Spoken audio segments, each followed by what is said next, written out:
Coming up on This Week in Google, it's me, Jason Howell, filling in for Leo. We've also got Ant Pruitt, Jeff Jarvis, and Matthew Ingram from the Columbia Journalism Review. We talk all about, well, we start things off with earnings. We kind of get that out of the way, but it merges into an interesting conversation around Facebook and its attempt to win over the Utes. Also, Pixel 6 Pro review highlights. We talk about Android 12L. That's right, the next version, not just Android 12. It's the next one for foldables and tablets. The battle over the smart TV and your living room, and so much more coming up now on This Week in Google. Podcasts you love from people you trust. This is Twit. This is Twig, This Week in Google, episode 635, recorded Wednesday, October 27th, 2021. I too like Music Band. This episode of This Week in Google is brought to you by userway.org. Userway ensures your website is accessible, ADA compliant, and helps your business avoid accessibility-related lawsuits. The perfect way to showcase your brand's commitment to millions of people with disabilities. It's not only the right thing to do, it's also the law. Go to userway.org/twit for 30% off Userway's AI-powered accessibility solution. And by CrowdStrike. CrowdStrike harnesses the power of every click, every action, and every ally to grow stronger and stop cyber threats before they can stop you. Join the fight and experience the power of Falcon Platform for free today at crowdstrike.com/twit. And by Codecademy. Join the millions of people learning to code with Codecademy and see where coding can take you. Get 15% off your Codecademy Pro membership when you go to codecademy.com and use the promo code TWIG. It's time for Twig, This Week in Google. Leo Laporte is out. I usually say Leo's gallivanting. Right now, Leo, well, he's probably in Mexico at this point. He got up super early. He and Lisa got up super early this morning to fly out to Mexico and hang out with Mike Elgin. And so they are having a great time. Sure, they're gallivanting. So I'm here in his place and always happy to be on This Week in Google when I get the opportunity to do it. Welcoming to the show, Ant Pruitt. Ant, what's going on, man? I am unbelievable, Mr. Howell. How you be, sir? Of course you are. You're always unbelievable, and you make me feel unbelievable because you're so unbelievable. I'm doing good. It's good to see you. Also joining us, Jeff Jarvis, who we have to do the full introduction here, and I've got it. It's a mouthful. It's become tradition, you know. Take a deep breath. Take a deep breath. And it's a little special today. The Leonard Tao Professor for Journalistic Innovation at the Craig Newmark.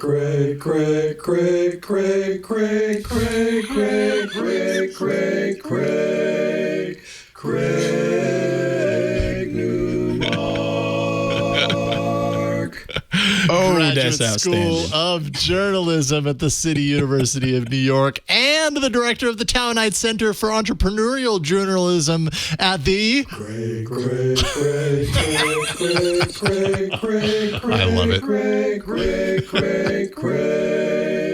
Craig Newmark. Graduate School of Journalism at the City University of New York. Welcome to the show, Jeff. And let us give credit. Do we have the credit ready for who did that? Absolutely, we do. Jake Overton sent us this barbershop quartet version. You know what would be really cool? There's probably a lot of people that watch and listen to this show that also are musically inclined. It'd be pretty sweet if like everybody did their own little version of this. But anyways, Jake, you're the first one, notable for that. And so Craig Newmark himself in Twitter, in the response to this offer, said that he had Craig Newmark sounds himself, but his wife wouldn't let him share them. I see he's still doing that crowd work in his community gig, in his comedy gig. Yes, exactly. Awesome. We finally have a tune to play, so you can save your pipes. You don't need to sing it this week. Although we'll be doing a lot of talking. Moment? So yeah, right. Well, maybe in the future we'll all tag along. Although that's kind of hard to do. Like do a harmony with something being played on the internet. It's always on TikTok. Out of time. You know what we should do? We should put it on TikTok and see what people can do with it. There we go. Make it a meme. Of course. Let's make it happen. Also joining us today, not Stacy. Stacy's actually out this afternoon. We'll hope to see her again next week. But joining us, it's been a while, Matthew Ingram, Columbia Journalism Review. I don't have a song for you, though, Matthew. I'm sorry. Yeah, I don't know how to can do his follow own. that. Get your guitar, Matthew. Well, that would take a long time. Nobody wants to hear that. Yeah, it's up to everyone to sing their own song going forward. We'll see what happens. Well, Jason, Anyways, you're a musician. All right. I suppose I rendition of could it? do something, but I'm not going to do it. Not right now. Definitely not on the spot. No, I'm gonna leave the spotlight on Jake because he deserves the spotlight this week. So there we go. Works.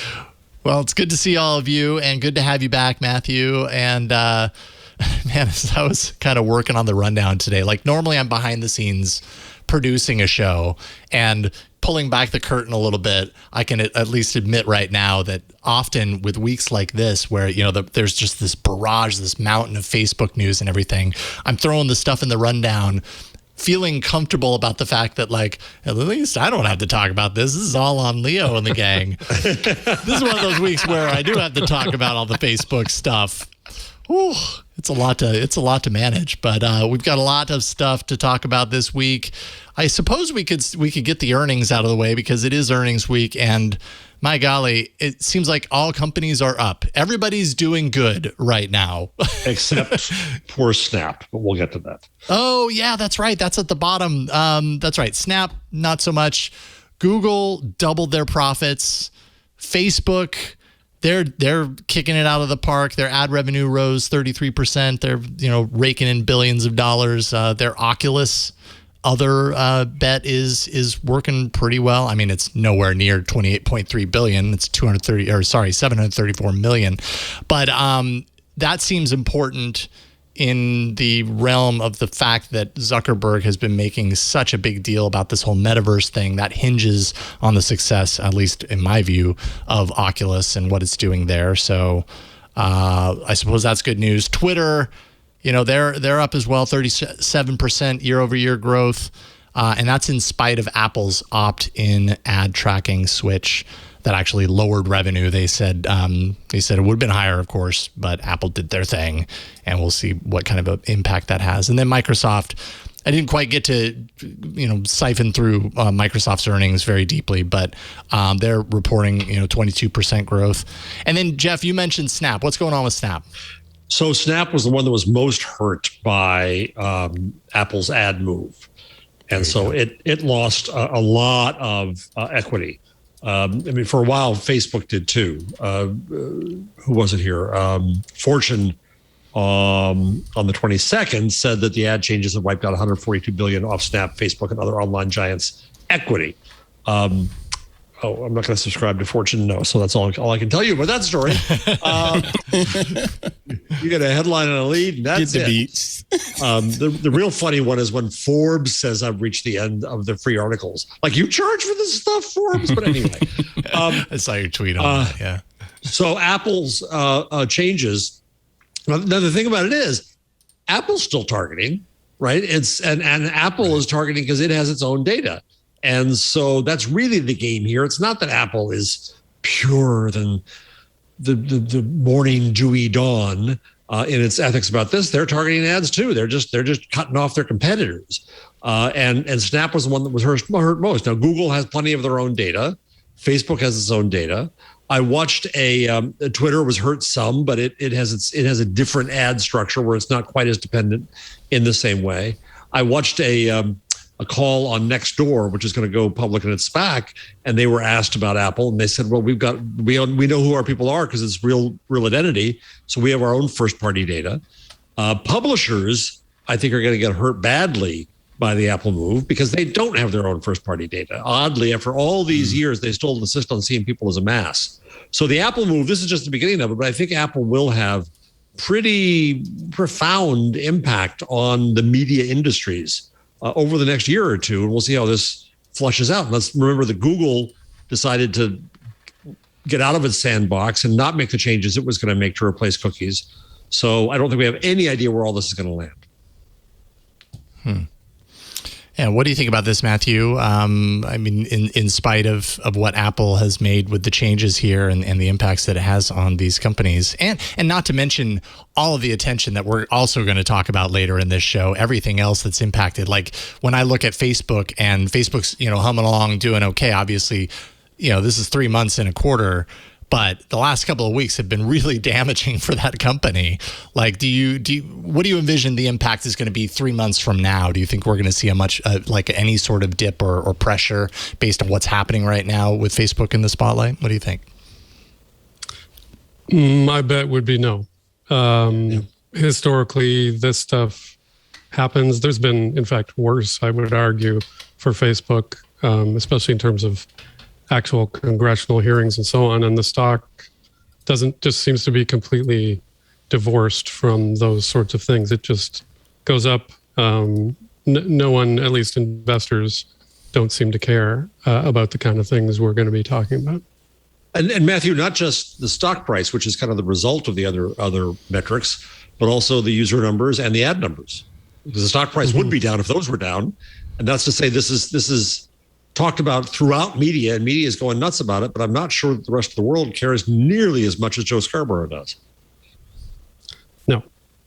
And I think we've seen that multiple times. I'm sure there will be calls. There are calls for a Facebook boycott. But even if which didn't do hundreds much of thousands of people boycott Facebook, there's still 3 billion more people who are happy to use it. And I think, as a number of people have pointed out, in some countries, Facebook is basically the internet. Right. That's how the vast majority of people experience the internet. There was an awful tweet today, which I don't want to give. Best. Sorry. I believe Cory Doctorow said it best a couple of weeks ago about just the friction that comes along with trying to leave Facebook, whether it's once you get off of it and then you trying to figure out a way to communicate with your peers that are actually on the platform, they can't seem to get away from it. And you share with them different options, whether it be Slack or Discord or what have you. And they just like, no, Facebook's easier. Yeah, that's my challenge entirely. That's been my experience the past I think it's now 3 or 4 years since I officially, deleted my account on Facebook. But I've noticed, that's been one of the real big drawbacks is like my interaction with a lot of the people who I consider friends, but I'm obviously not in the habit or the mindset to reach out to them like on text message or an email on a regular basis. It's just not the same as having their lives in your face on the feed that you're checking on a daily basis and interacting with them in such a casual kind of way in that regard. That's what makes it so addictive. Yeah, that's what makes it so addictive. And that's what we're talking about when we talk about network effects. But being with your friends is not a bad addiction. No. That alone. No, but if it only comes through one platform, then you're kind of addicted to that platform. I think for me, since deleting Facebook however many years ago, it helped me to further see exactly who my friends are, my true friends are, because the people that I interacted with on Facebook, there was a large percentage of them that had all of my contact information, including my phone number, so they can just shoot a text or whatever. And there's a tiny percentage of those folks that actually still keep in touch outside of Facebook. The rest were just looky-loos and just, clicking the like button, but not necessarily taking into effect what Aunt Pruitt was doing or what Aunt Pruitt's family. I think the hard part is when it's family. So one of our daughters deleted her Facebook account and then was forced to get back on again because she said she missed so much of what was happening, photos and babies and, news that was just shared amongst all sorts of family members that she didn't find out about. Sadly, I think it's important lumping family with my friends on this scenario. I can't speak for y'all because a lot of my family, they couldn't tell you the first thing about me right now. All they know is I don't live in Charlotte anymore. They know I moved. That's about it. They don't know what I do or why I do what I do and so forth because it's not plastered all over Facebook, and nor have they even tried to reach out. But Ant, is that being fair? is that being fair to your family and friends? If kind of norms and structures change and you're the odd one out and they're there and you're not, can't they say the same thing about you? That, boy, Ant used to be around, he used to care about us, but he just abandoned us. Oh, they can definitely say that. But I can also say that for a good 2 years, I gave it a fair shake and tried to interact with my family on that platform back and forth pretty regularly. And it was never reciprocated, So again, I started to see the true colors of people on that platform because a lot of people on there just for the dopamine hit. They want to see that like button go up. That's all I was. Yeah. That's all I was for them. It's just somebody that could potentially hit the like button on something they shared. Yeah, I thought differently about Facebook. Yeah. This is a whole side conversation, but a friend of ours, her mother was dying, effectively has since passed away, and she loved Facebook for the funny cat videos and stuff like that. It kept her amused, and so I actually started posting things specifically for her. So I would think about, as I went through the day, if there was something funny, I would post it on there just so that she would have something to look at. That's cool. And that's what also about selfless? Oh, sorry. That's the thing. That's a selfless act versus what most of the stuff we see on any of these social media platforms is where we're a little more inward and thinking about our own gain. And I say we because I'm including myself in that. Yeah. What about this? And Zuckerberg pointed this out in the earnings. Pointed out this decline in young adult usage, in teen usage.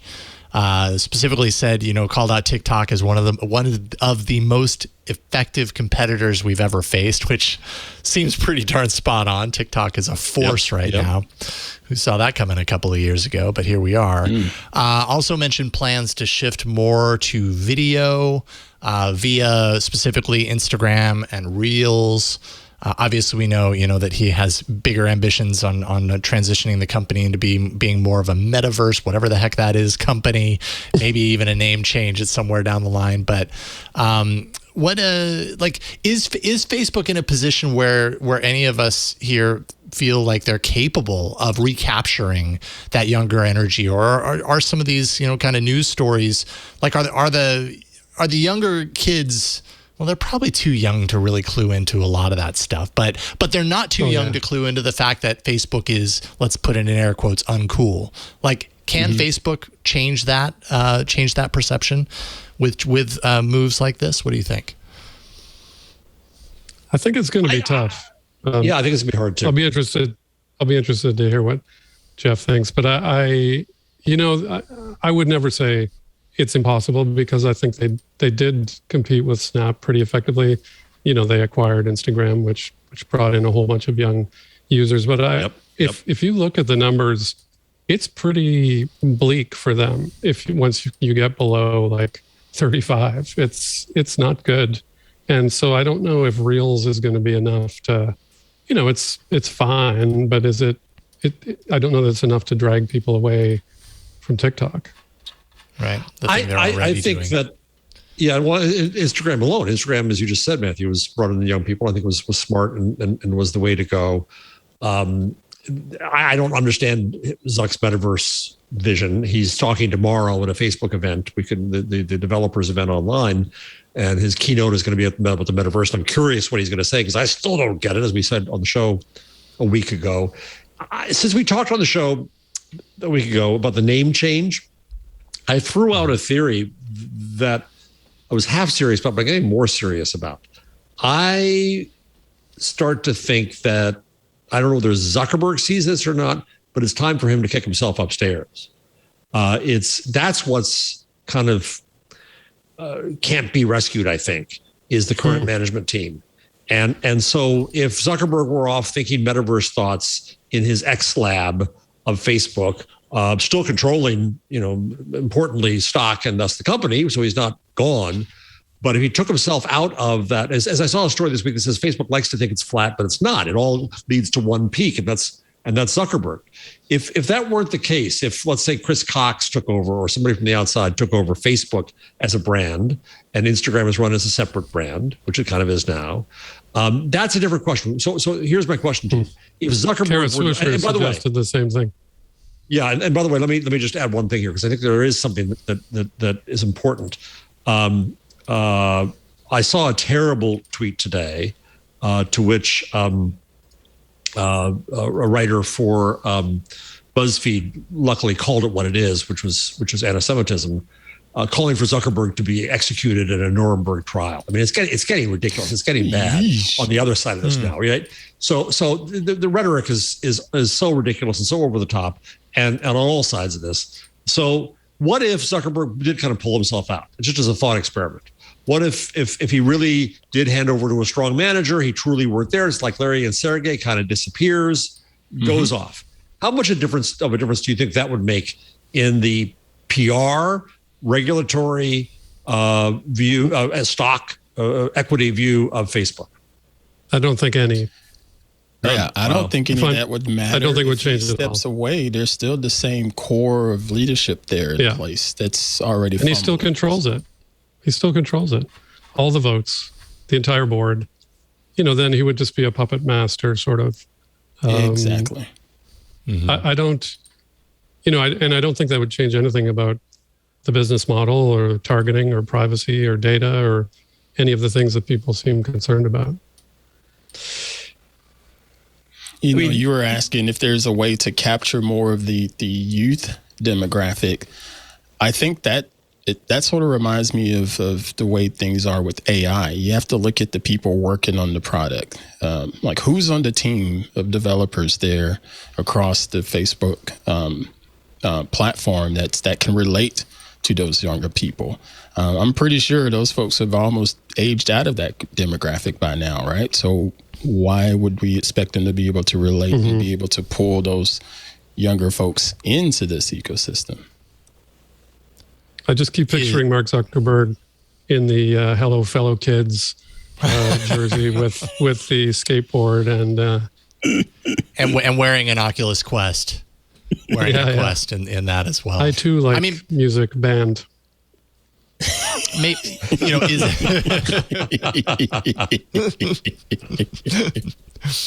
is that kind of part of the appeal though, or the potential appeal to younger users, like some sort of metaverse / VR focus thing? I mean, and I don't know that it necessarily is. I feel like metaverse in the way that I understand it, which is not very much, but in like my own interpretation of it, I feel like it's still a ways off.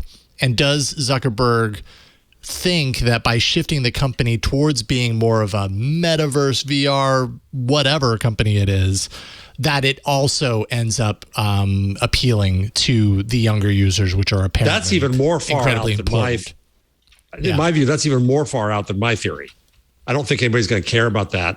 I don't think it distracts anymore. I actually think it has some potential. I know that Facebook has been talking mostly about workplace, how you can have effectively Zoom meetings, but with your avatar in 3D, which strikes me as incredibly boring. But and I only want to do that if I can be a giant eyeball or something, like from Second Life. But anyway, it does seem as though there is some opportunity for, I know lots of kids are obsessed with whether it's Minecraft or Roblox, or there's lots of potential there. I think for kids are more used, I think, to being open to that type of environment, to a fully virtual environment. So whether Facebook can pull that off or not, I don't know, but they're certainly positioned in a way that, at least from a technological standpoint and from having the money to kind of back it up, they're certainly in a position to be the player that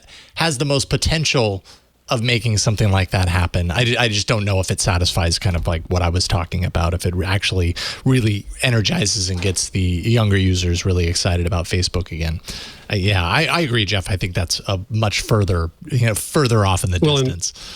And by the time they get that going, what we consider young will have shifted completely. Right. And the kids of today will be the adults of tomorrow. It's so Well, that's cyclical. true. That's true. Well, it's, in Matthew's in my world, we kept on hearing, and we still hear sometimes today, oh, when the kids grow up, they'll start buying newspapers. Right. And it ain't happening. No. Right now, the only and obviously people the buying choices newspapers are my age or older. It's like record albums. They're going to start. It's going to become a whole niche. they're going to spin that vinyl. Right. And so I think to the kids today have such a different world and so many more choices and different choices. And I hope they experiment with those. And so, yeah, here's the other thing about it. And you've heard me do this before. The internet is not baked. It's not finished. The current proprietors are not the forever proprietors. Facebook is not forever. And yeah, you guys who decided to quit it, have some things you can't do, but your life goes on. I don't think it's that big a deal. And I think that there will be other things. And I think maybe Zuckerberg sees that himself. That's why he's grasping for the metaverse. I think I've seen a dangerous trend lately. I saw two pieces from people I respect in the last week asking whether there's too much speech. And I so hate that question because who decides what's too much? But I do think we move into a world where we need services that do a better job of telling us what's worth listening to, who we care about, what's relevant to us, what's valuable to us, what's intelligent, what's accurate, all kinds of quality judgments where we're putting all this resources now into playing whack-a-mole with bad crap. Sorry, John, on Facebook. That's not going to get us very far. I almost said another word. What does that really gain us? It gains us nothing but a lot of stomach acid and agita. Whereas if we put resources, and this is what the institution of the publisher and the editor and the newspaper were, what are the institutions for this age? I hope young people invent those institutions to find stuff worth listening to. And It's interesting that Neil Dash said that he was working on something that would help surface good content on Facebook, and Facebook shut him down and cut off access to its API. Wow. I didn't see that. I don't know that my starting point would be Facebook, though. I mean, there's a lot of content on there. There is. That's true.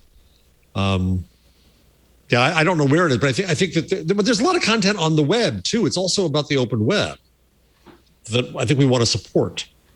Yeah, bring back we need to go blogs back and to RSS. Blogs. Yeah, we need to go back to blogs and get our general conversation. blog rolls going.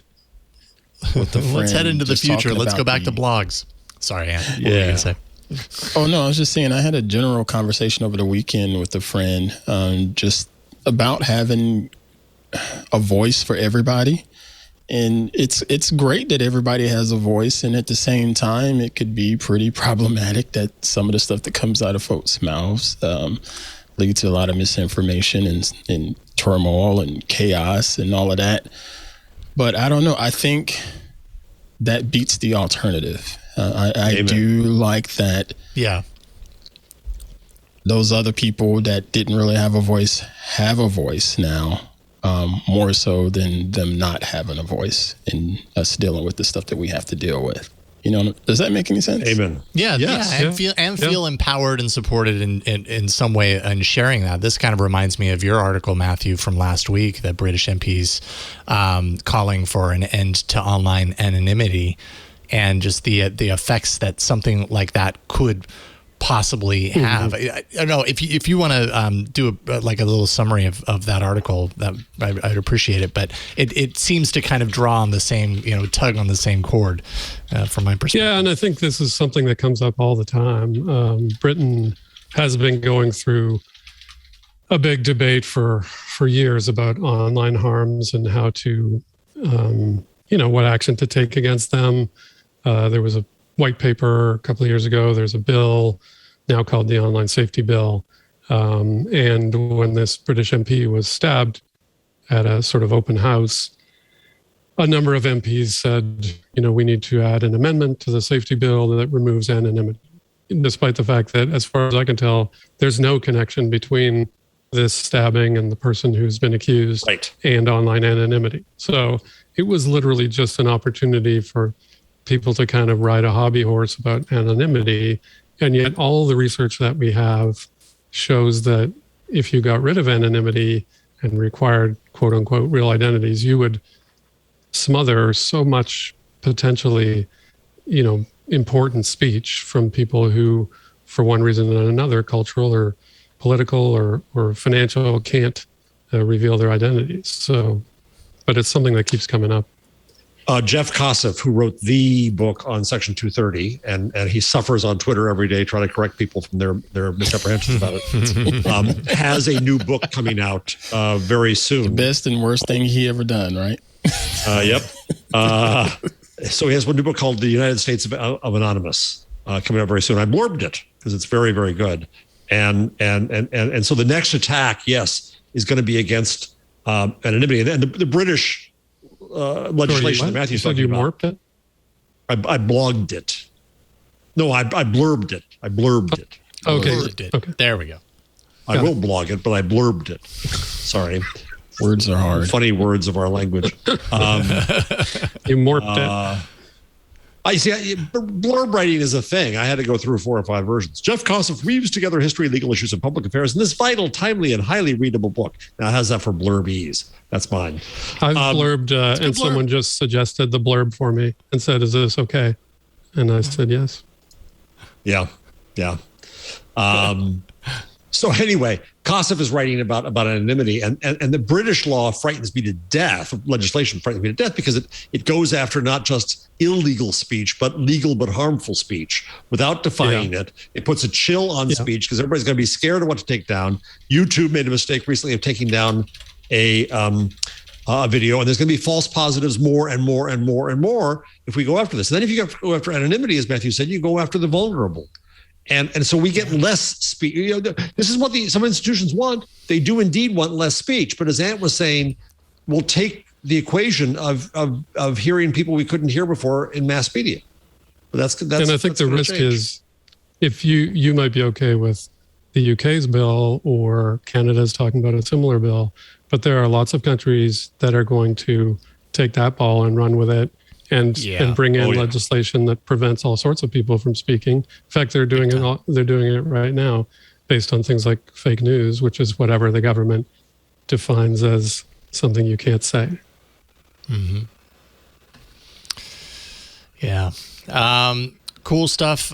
We've got a whole lot more coming up. We're going to take a break, and then we'll get right back into all this stuff. It's great to have you all here. Jeff Jarvis, of course, and Pruitt. Matthew Ingram. I love talking with you guys about all this stuff. I appreciate that you're here. Today's episode of This Week in Google is brought to you by something really cool. This is all about accessibility. It's userway.org.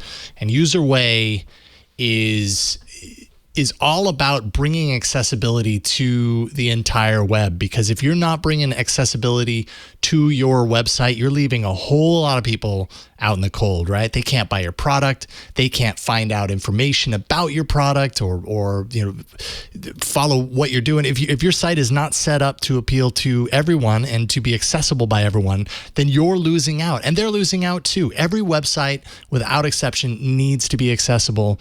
It's, because it's out there, it's a public entity, and it's the right thing to do. Federal ADA law actually mandates equal access to services for all Americans, which means that you could actually be liable if your website does not meet ADA laws for accessibility. So that's where Userway comes in. It has an incredible AI-powered solution that tirelessly enforces the hundreds of WCAG guidelines. And all you need is a single line of JavaScript code. It's that easy. Userway can achieve more than an entire team of developers with just that. Userway's AI and machine learning solutions actually power accessibility for more than 1 million websites. Leading brands, all the brands that you know well, Coca-Cola, Disney, eBay, FedEx, that's just a few of them, so many more.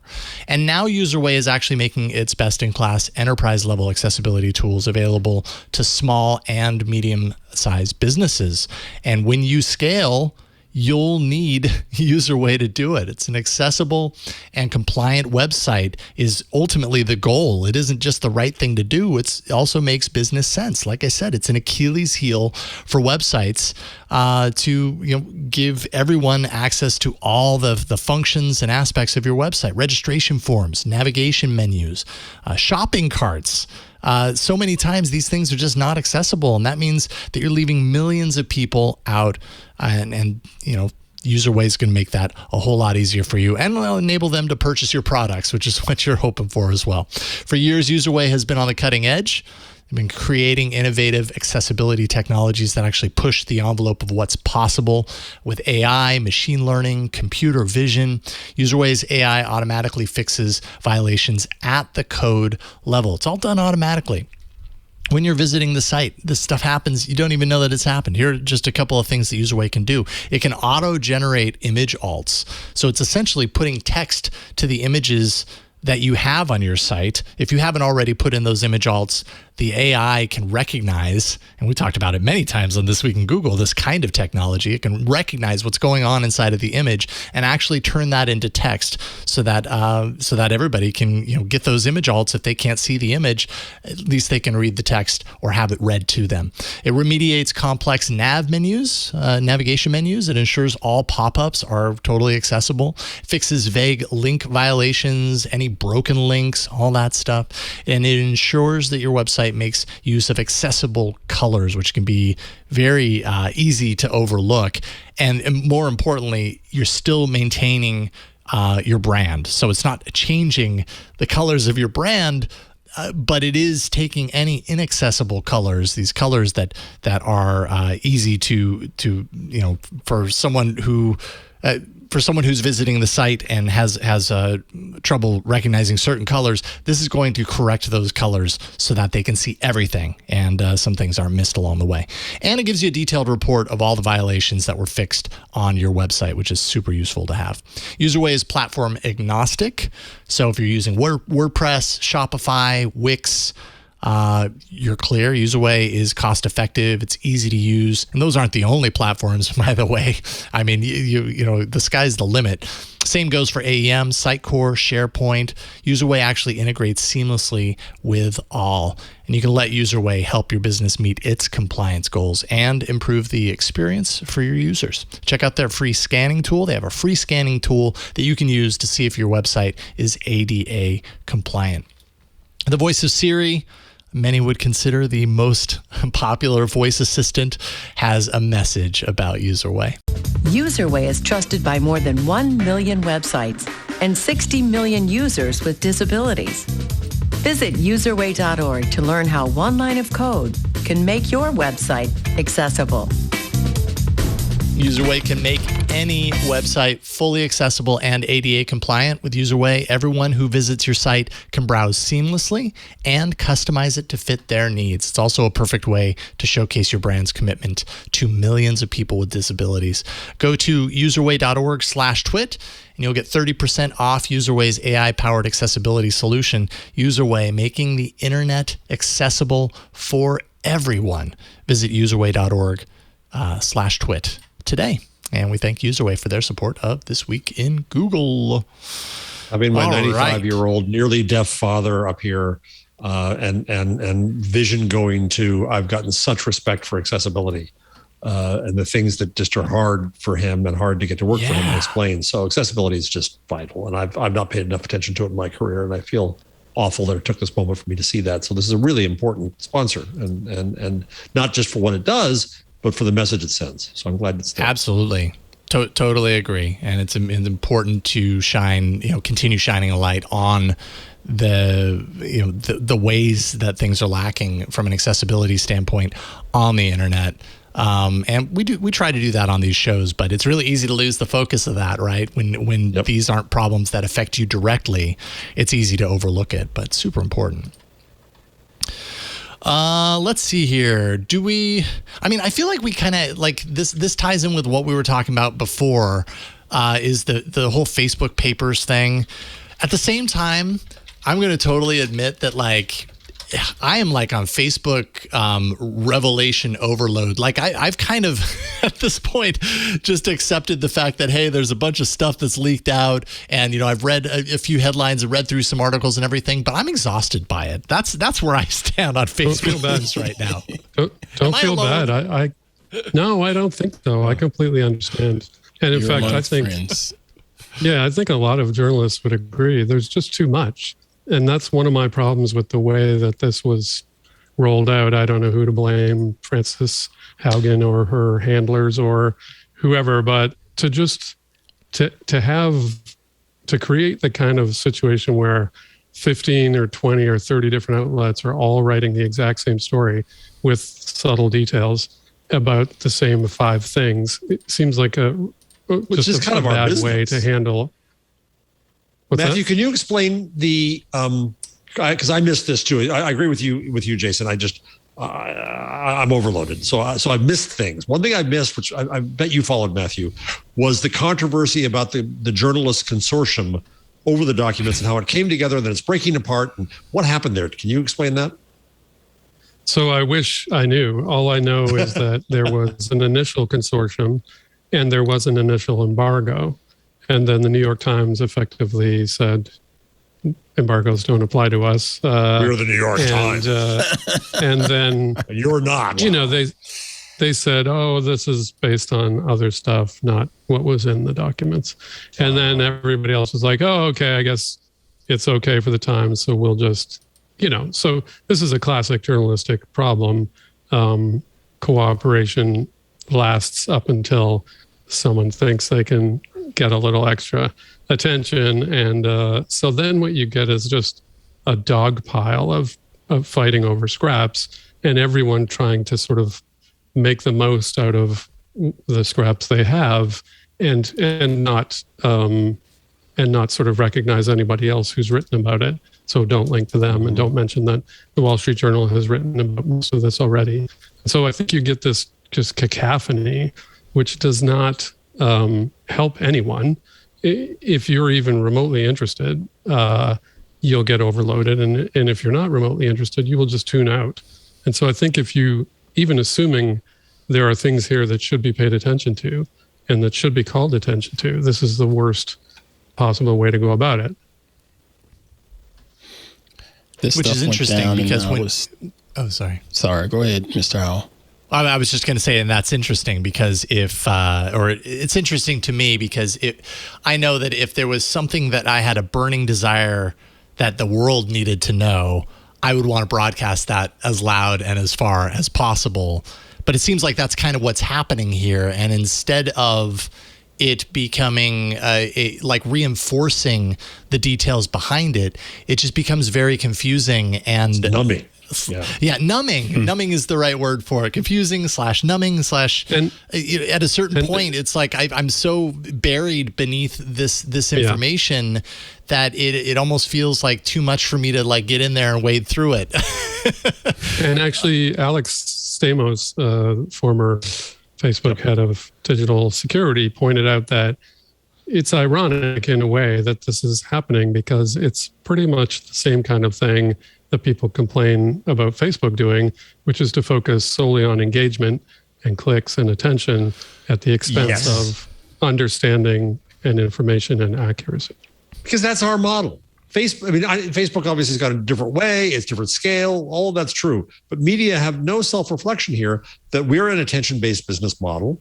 We engage in this kind of sensationalism and attention grabbing. We pump up stories for that purpose.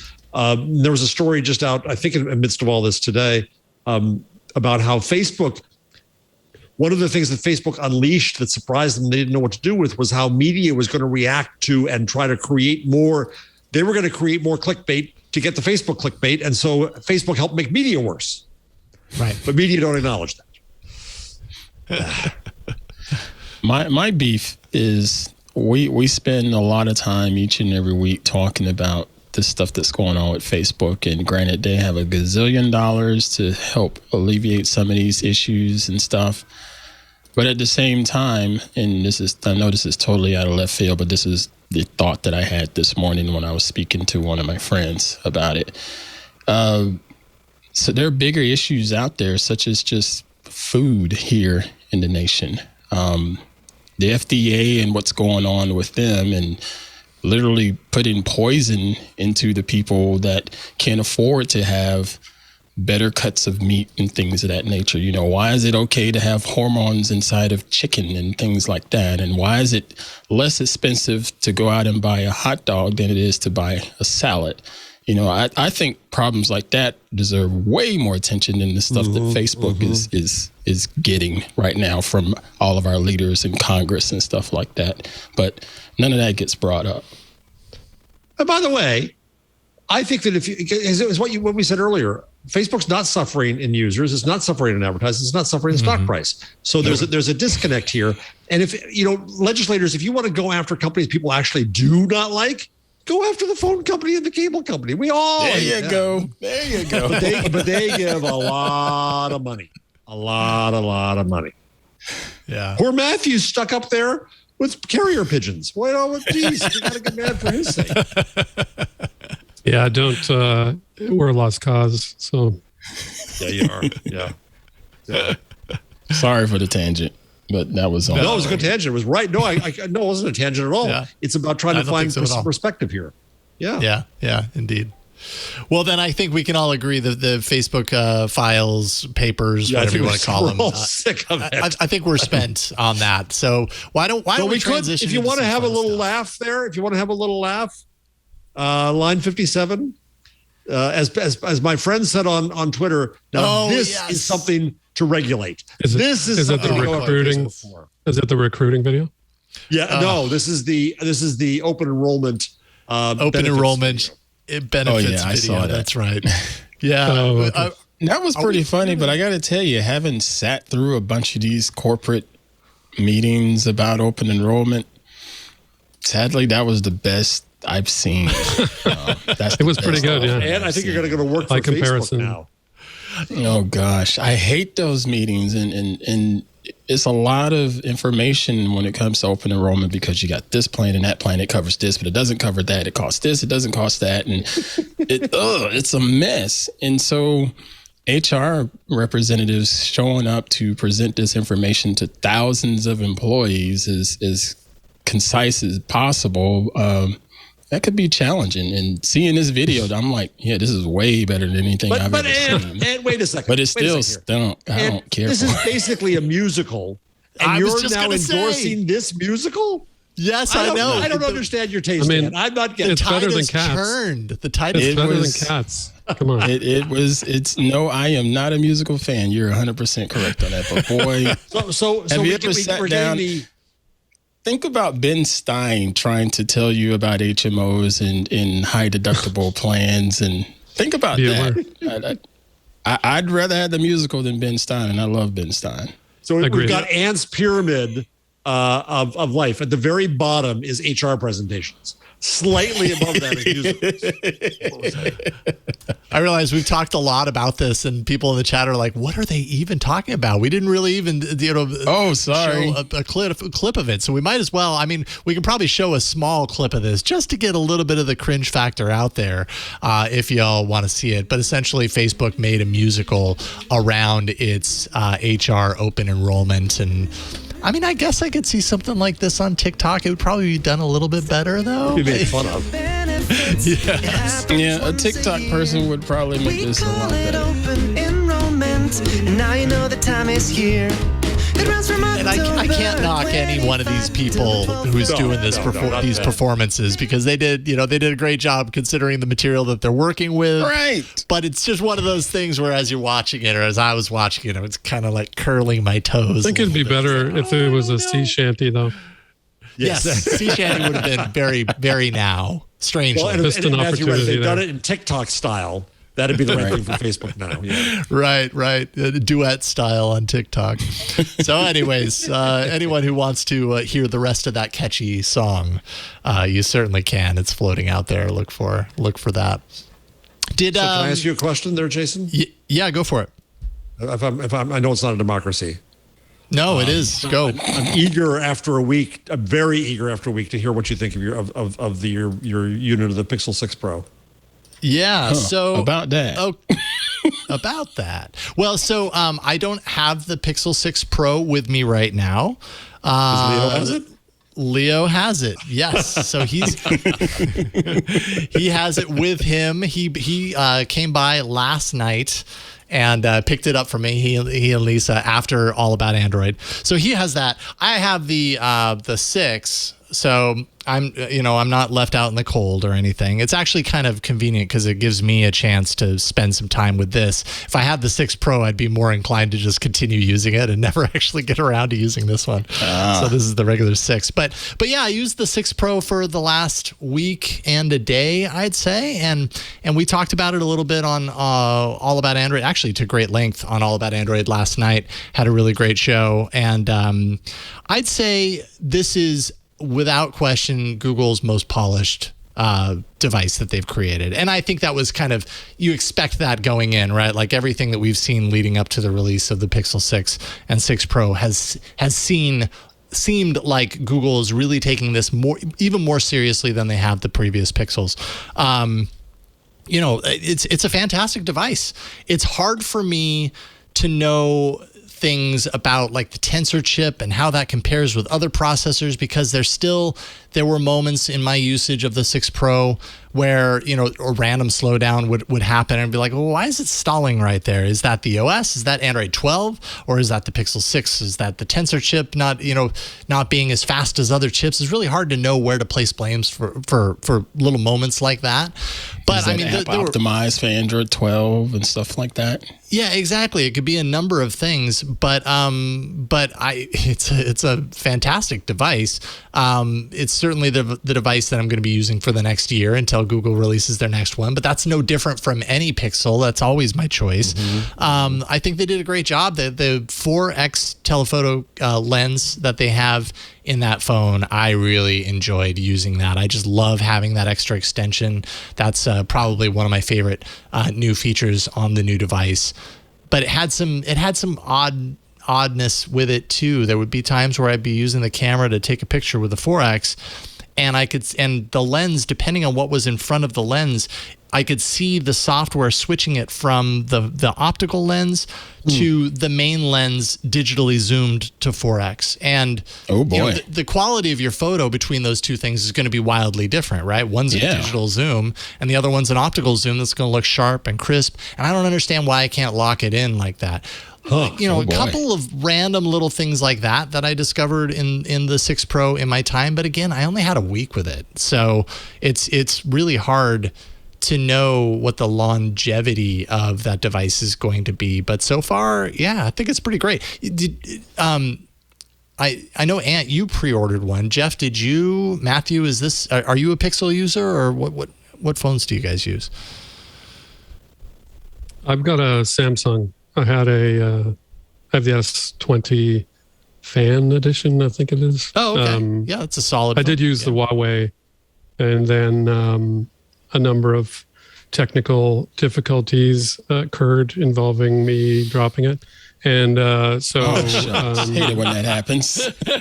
Yeah. In the pond while you were rowing, perhaps? So I have lost a number of phones in the lake. You have? Kayaking. But anyway, this one I just dropped. And then at one point, the case was the only thing holding it together. It was literally shards of glass. So I got the Samsung as point. Yeah, no, that's a solid phone. From what I understand, I haven't used it personally, but I like it. That I've read about that phone when it came out and beyond has been, the Samsung. For me, the camera is the main thing. Mm-hmm. Yeah, that's one of the most important things for me too. Samsung does good with their cameras. Google that's why I got the Huawei historically done good P20 because the cameras were amazing. Solid, yeah. Mr. Howell, you mentioned that this is something you would do every year is check out the latest Pixel phone. But I got to tell you, I'm glad I'm not in your position, because the 5, I had no interest in that phone, none whatsoever. Yeah.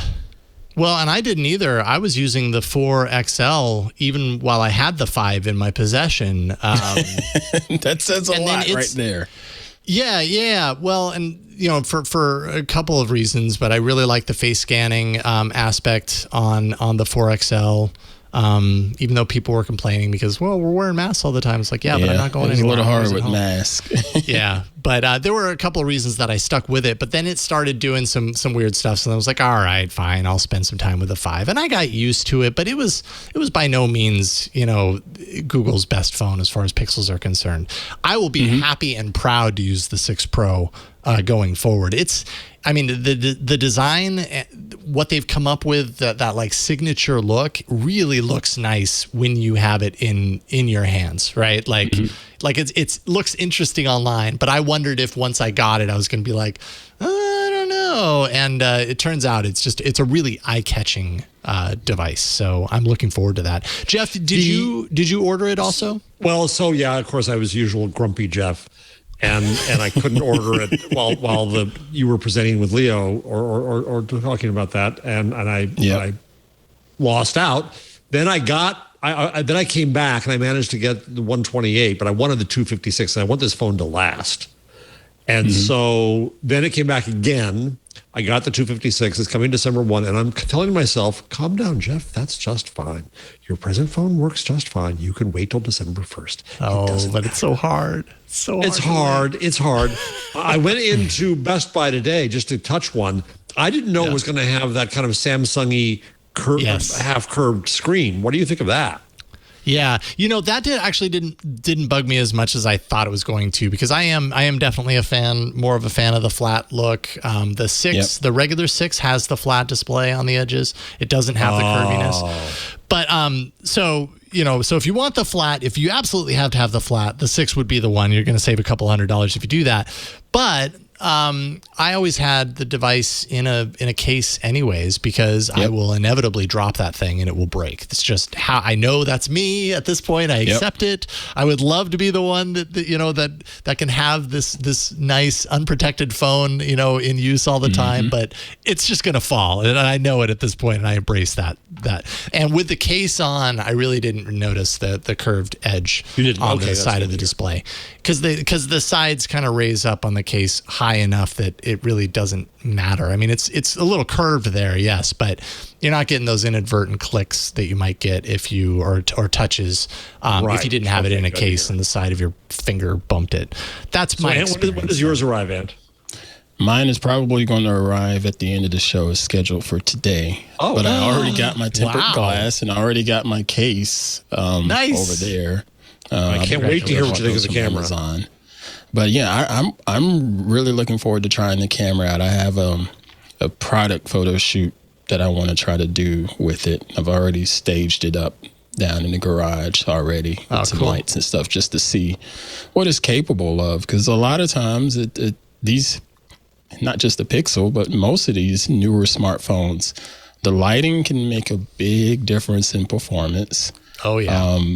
In addition to just sort of understanding composition. But when we look at the reviews of the 5 versus the reviews of the 6 here, the signal to noise ratio is supposedly night and day. There's not as much noise in low light situations with this Pixel 6 because of the larger sensor, and that just makes perfect sense. So we'll see.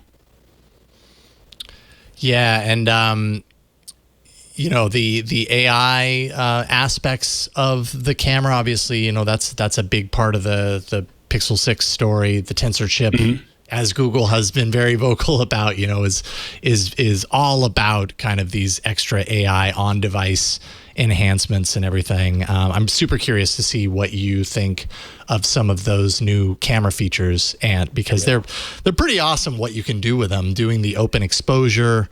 I just did.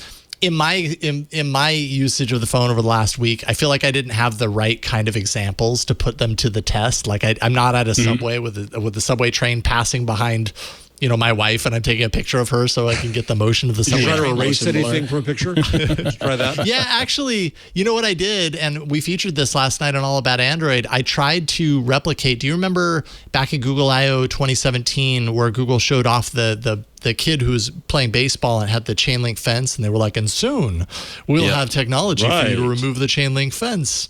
And that's been this ongoing joke, right? Of like, okay, and when is soon? And when is that ever going to happen, Google? Apparently they could never make it work. Well, the magic eraser seemed like... Well, you can do it in Photoshop, of course. There are ways to do that. And it's still Google challenging said they in were bringing Photoshop. it. What's that? It's still challenging in Photoshop, though. I mean, because Photoshop, Adobe has their own AI called Sensei. And if you can properly get the selection squared away and use the content-aware fill algorithm, it does a pretty decent job. But again, that's on a desktop computer or a laptop or what have you, not necessarily on a mobile device piece of silicon. Yeah, right, exactly. And, that is one thing that I kind of played around with. I was like, how difficult is this to do on Photoshop? And I'm not a Photoshop genius, not like you. And so I tried. Genius. So I ended up pulling the Google that image of the kid with the chain link fence and taking it into Photoshop to see if I could remove the fence to the degree that Google did. And I kind of gave up on it because it was so much work. It was very tedious. And that's the thing, that this actually is not tedious at all. Like the magic eraser is really just as easy as like drawing a circle around the thing and it goes away. And if you don't like the way it took it away and replaced it with its own interpretation of what the background is, you can undo that and do it again. And within like a half a second, it gives you the new version of it. And I mean, the pictures were by no means perfect. Like Google never said in their introduction of the magic eraser, and will finally allow you to remove chain link fences from your photos. Like they never said that. I knew that this wasn't going to be perfect. Can we remove like a family member that we don't want in the photos, or that I think is really, well, I don't know about family member, but people. Yes, I think that's part of why Google did this, because if you're taking a photo, and that's part of what their marketing has been, right? You've got 2 or 3 people in the shot, and then you've got those people in the background. This picture would be so much better if those people were moved, and you draw your circle around them and they disappear. And yeah, it works pretty darn well doing that. I'm sure if you enlarge those images and you scrutinize it, you're going to find some weirdness, but with how easy it is compared to what the alternative is, pretty impressive. And it's all happening on device really quickly. Like when I was doing those images, it was like bam, bam, bam. It's really fast. Which makes me think that we're going to see a lot more advances beyond just phones in what can happen locally. The same chip in a Chromebook, could actually make it credible. And as all of our photo guru, did you get a chance to look at the next story on the Wall Street Journal analysis of Google's claims about skin tone? I couldn't judge the photos very well myself. I didn't catch that, but I did listen to the conversations between them and as well as Adobe all talking about it. Again, some people were using the word bias a week or so ago, and I don't necessarily say it's bias. It's just that's just how the chemicals were back in the days when you were dealing with film. It is what it is. It was a lot harder to get people of color to look right on film. That had nothing to do with bias. That's just the way the films were. And a lot of the digital photography is basically trying to simulate the way film was back in the days, and it's just gotten better and better over time, and faster, but still it's not something that was easily fixable right out the gate. It took some time to refine that whole process. Yeah, last night on the show, Samsung, like we said, we looked at the Samsung phone or whatever phone it was that Mr. Laporte was using that I made fun of him. That was with a white person in the screen, Mrs. Laporte, and it didn't get it right. It's not necessarily bias. It's just not necessarily easy to do.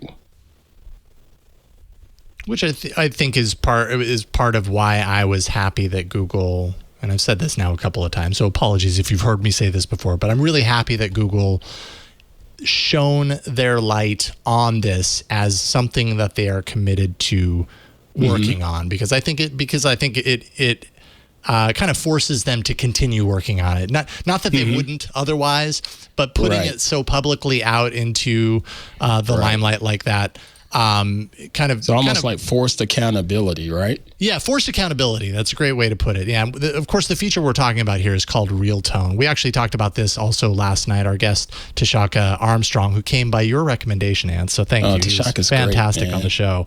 And he did a really great review of the phone for Android Central and spent a good chunk of the time talking about this particular feature and, talking about the fact that he and his friend, when they're in shots, normal cameras would make both of their skins seem kind of like chocolatey. I think he called it like the Hershey effect. Hershey, yep. Yeah, the Hershey chocolate effect. And with the Pixel 6 Pro, you can see the differences, the subtle but perceivable differences in their skin tone, thanks to what Google has done with Real Tone. So, from my perspective, it's great that Google is committing themselves to this. And they have to be judged. That's why I'm glad the Journal did the story. Exactly. Just in my amateur's view of the photos, that's why I'm eager for Ann's professional view. It looked like Apple just lit it up more, just overexposed things, which I don't think is sufficient, obviously. So there's a lot more subtlety to it in how it calculates. It'd be really interesting to hear how they're doing this and what their standards are. Yeah. Yeah. Indeed. I'm sitting here looking at, let me see if I could pull it up on my screen. I'm looking at a shot. I had to do some headshots for myself because someone was asking for new headshots for me for something that's coming up that I'm working on. Ooh, and I shot this with my DSLR. And I remember going in here and working on the post-processing and getting the skin tones right. My DSLR, I had to change the skin tone because it thought I looked like that. And that's with Canon. My skin is, I got beautiful skin, but boy, it's not that vibrant. So again, it's all in, this is a tough process. It doesn't matter who you are. So I had to dial it back a little bit, That's more natural. That looks more like me, not what the camera's interpretation was with me. Right. This ridiculously bronze looking skin that's not necessarily me. It looks good, but that's not me. So I mean, it's a challenge. It reminds me of. You do have great skin, though. Yeah, you do. Thank you, kind of. Yes, you do. You do. It reminds me of what we've seen, on smartphone displays over the years, where you've got the displays that are like a very flat, maybe a cool kind of presentation to it, and then you've got displays like Samsung has been totally, one of the companies that when you are looking at a Samsung display, it's not necessarily a true representation of color. It's like a vibrant, more vibrant, like HDR, saturated. Yeah, right. Totally. And they're making those changes. And it's kind of like, certain headphones out there that really accentuate the low end. And there are people that really like that. They aren't necessarily looking for true. They're looking for enhanced. I see a lot of that in Instagram photos, actually. People will use the filters or whatever to just, and it's completely, blown out. The colors are just amped up to the point where it's not even remotely realistic. And yet I think that's kind of what they associate with a good photo. Right. Or what they're looking for in a photo is to not necessarily see them the way they're used to seeing themselves, but see a new, air quotes, better version of themselves, or and don't get me wrong, there's a time. There's a time and place for that stuff. I get it. As an artist, there's a time where you want to enhance certain features and things like that, but if someone is looking for a journalistic representation of me, I need to give them a true journalistic representation of me and make sure I dial it in the right way and not some superimposed beards and skin tones and muscles. And, because if I show up and I don't look like that picture, that's a problem. I think you toned it down too much, though. I think the one you showed, I think your skin does glow more than you think. Huh. Well, now I better get my eyes checked in. I wanted to show another thing here, Mr. Jammer B. Mr. Laporte took a picture on the plane, and that's with the Pixel 6. I went ahead and grabbed it out of the Discord because it's there. And of course, it has like a yellowish quality to it, doesn't it? What is that shirt? Wait a second. What is he wearing? He's that's style. wearing You know that. a pepper shirt. Yep, that looks like Jeez. peppers. Yeah. Oh, yeah. Okay. He's wearing a chili Sorry, pepper shirt. Ant, but I squirrel. I had to comment on that. Good eye. Well, looking at this image, okay, that came from the Pixel device, a smartphone. He's inside of a airplane cabin. That's limited lighting inside of those things. So the phone should struggle a little bit. And it did. When I zoomed in, there's definitely a little bit of noise and grain right here. But that's not a knock against the Pixel, right? It's a phone. It's a tiny sensor. Right. There's not enough light. That's what's going to happen. So now I hope to see what he shares, when he's out and about in Oaxaca with some better light and see what that thing looks like. But that right there, I'm like, yeah, that's just a typical smartphone. I wouldn't know if that was a Pixel. I wouldn't know if that was an iPhone or whatever, because it's just an image shot. I think the two things that camera phones have really made huge advances on, and the first one I noticed was the Huawei, which is why I got it, was low light and zoom. Lots of cameras were taking good photos in the sunlight, outside and so on, but you really notice things fall off in low light, and I think all the manufacturers have made huge strides with both of those over the last couple of years. Yeah, I would agree. A lot of improvements on low light. Google seemed to be one of the first to really go there with gusto, with their night sight, however many years ago, and then it seemed like that raised up in priority for everybody else. And Apple, Samsung, everybody has their kind of night mode now, and as a result, it's improved everybody's shots in those low light experiences. But to my eyes, man, Google does it probably near the best. You can get some amazing shots out of those night modes. I wanted to talk to you about the Android operating system, sir. I'm as it is on okay. Pixel 6. Right. It's version 12, right? Yeah, it's version 12. Yeah. Okay, so I got that update on my Pixel 4, and it looks fine from a functionality standpoint with the large tiles at the top when you swipe down and all of that. That's great. But what's bothering me is this color scheme that they're going with. And supposedly it reads off of whatever your wallpaper colors are to figure out how to skin the rest of the OS from a color scheme. Do I have that correct? Yeah, so that's Material U, which, essentially you can see like the buttons in quick settings is one example, kind of mirrors. It's like an average effect of one of the dominant colors. And actually this widget, you can see this is a clock widget. Okay. Yeah, I mean, that's my interpretation of it anyways. I don't know exactly average makes a big difference because, man, it's not a perfect... Yeah, it's not a perfect match. It's like it takes the general theme of the color. Right now, this is over blue more than it is yellow. So therefore, the arms in the clock here are a blue hue. They're not the same blue, but it's like a complementary blue. If I actually move this down, you can see it just changed to yellow, right?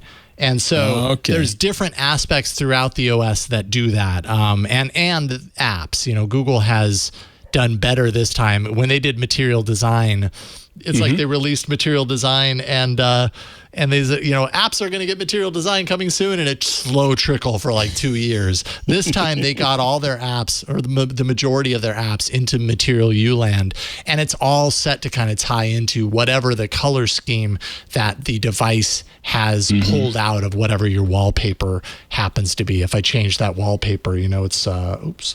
How do I do that? Here, I got to go to a screen that doesn't have a bunch of stuff on it. Right. But if I go here, I can find something else. Maybe we'll do this very blue. It's going to require a download. I don't know if it'll be fast enough. But essentially, it will. There we go. Okay, so we're good. So it's downloaded that. We'll put that to home and lock screen. There we go. And now, it's still a blue, but it's a different blue. It's a different blue. It kind of ties more in. Yeah. And so, yeah, I mean, it's all kind of dependent on what you have your wallpaper image, which might seem like a small thing, but along with all the other design choices that they've done, I like it. I was excited for it until I I was excited for it until I actually installed it and saw what happened. But you saying average does make sense, because it looks at my phone and it gives me a lot of pink, and it gives and a lot of like a greenish, yellowish every now and then, because I'm dealing with a lot of Clemson. My screen is a Clemson stadium, football stadium. So there's a lot of orange and purple and stuff like that. Yeah. So it's averaging all of that together. And I guess, that will give you pink. And when I go to look at notifications, I'm like, why is my screen pink? And it's a bit annoying. I clearly have nothing against pink, since I'm actually wearing a pink shirt right now, but I don't really want it on my phone. Yeah. So I have a picture. Yeah. Go ahead. I was just going to say there are ways to tweak that and everything manually as well. But yeah, what were you going to say, John? I have a picture of Marx and Engels in a statue in Berlin, which I have on there. I love. And behind it is the beginning of fall trees. So my little horrible scalloped clock looks like baby couldn't help it brown. And it's really unappealing, and there's nothing I can do about it, I don't think, right? There's no way to change the choice it made other than to change the background. Well, that's actually, so let's see here. So I'll go into wallpapers, and then you've got wallpaper colors. So these theming options are derived from my wallpaper choice, and you have different selectors down there, so you can kind of, in this case, they're all very similar. But I was going to say 2 of my 3 are exactly the same. Yeah. And I suppose you could go in here and you could decide, like, this is a color palette.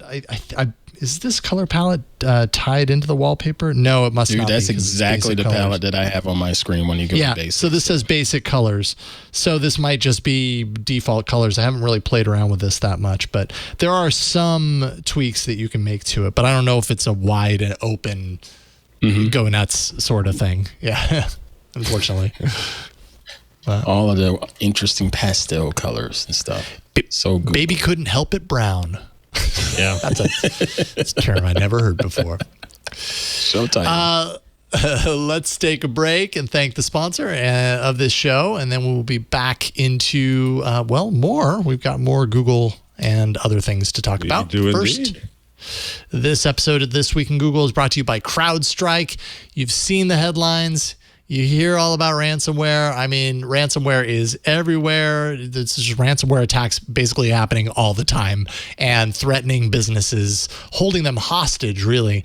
It can feel like, if you have a business, it can feel like it's only a matter of time before that threat comes to you. You might then have to decide, do you pay or do you lose everything? What a horrible position to be in. But you do have a third option.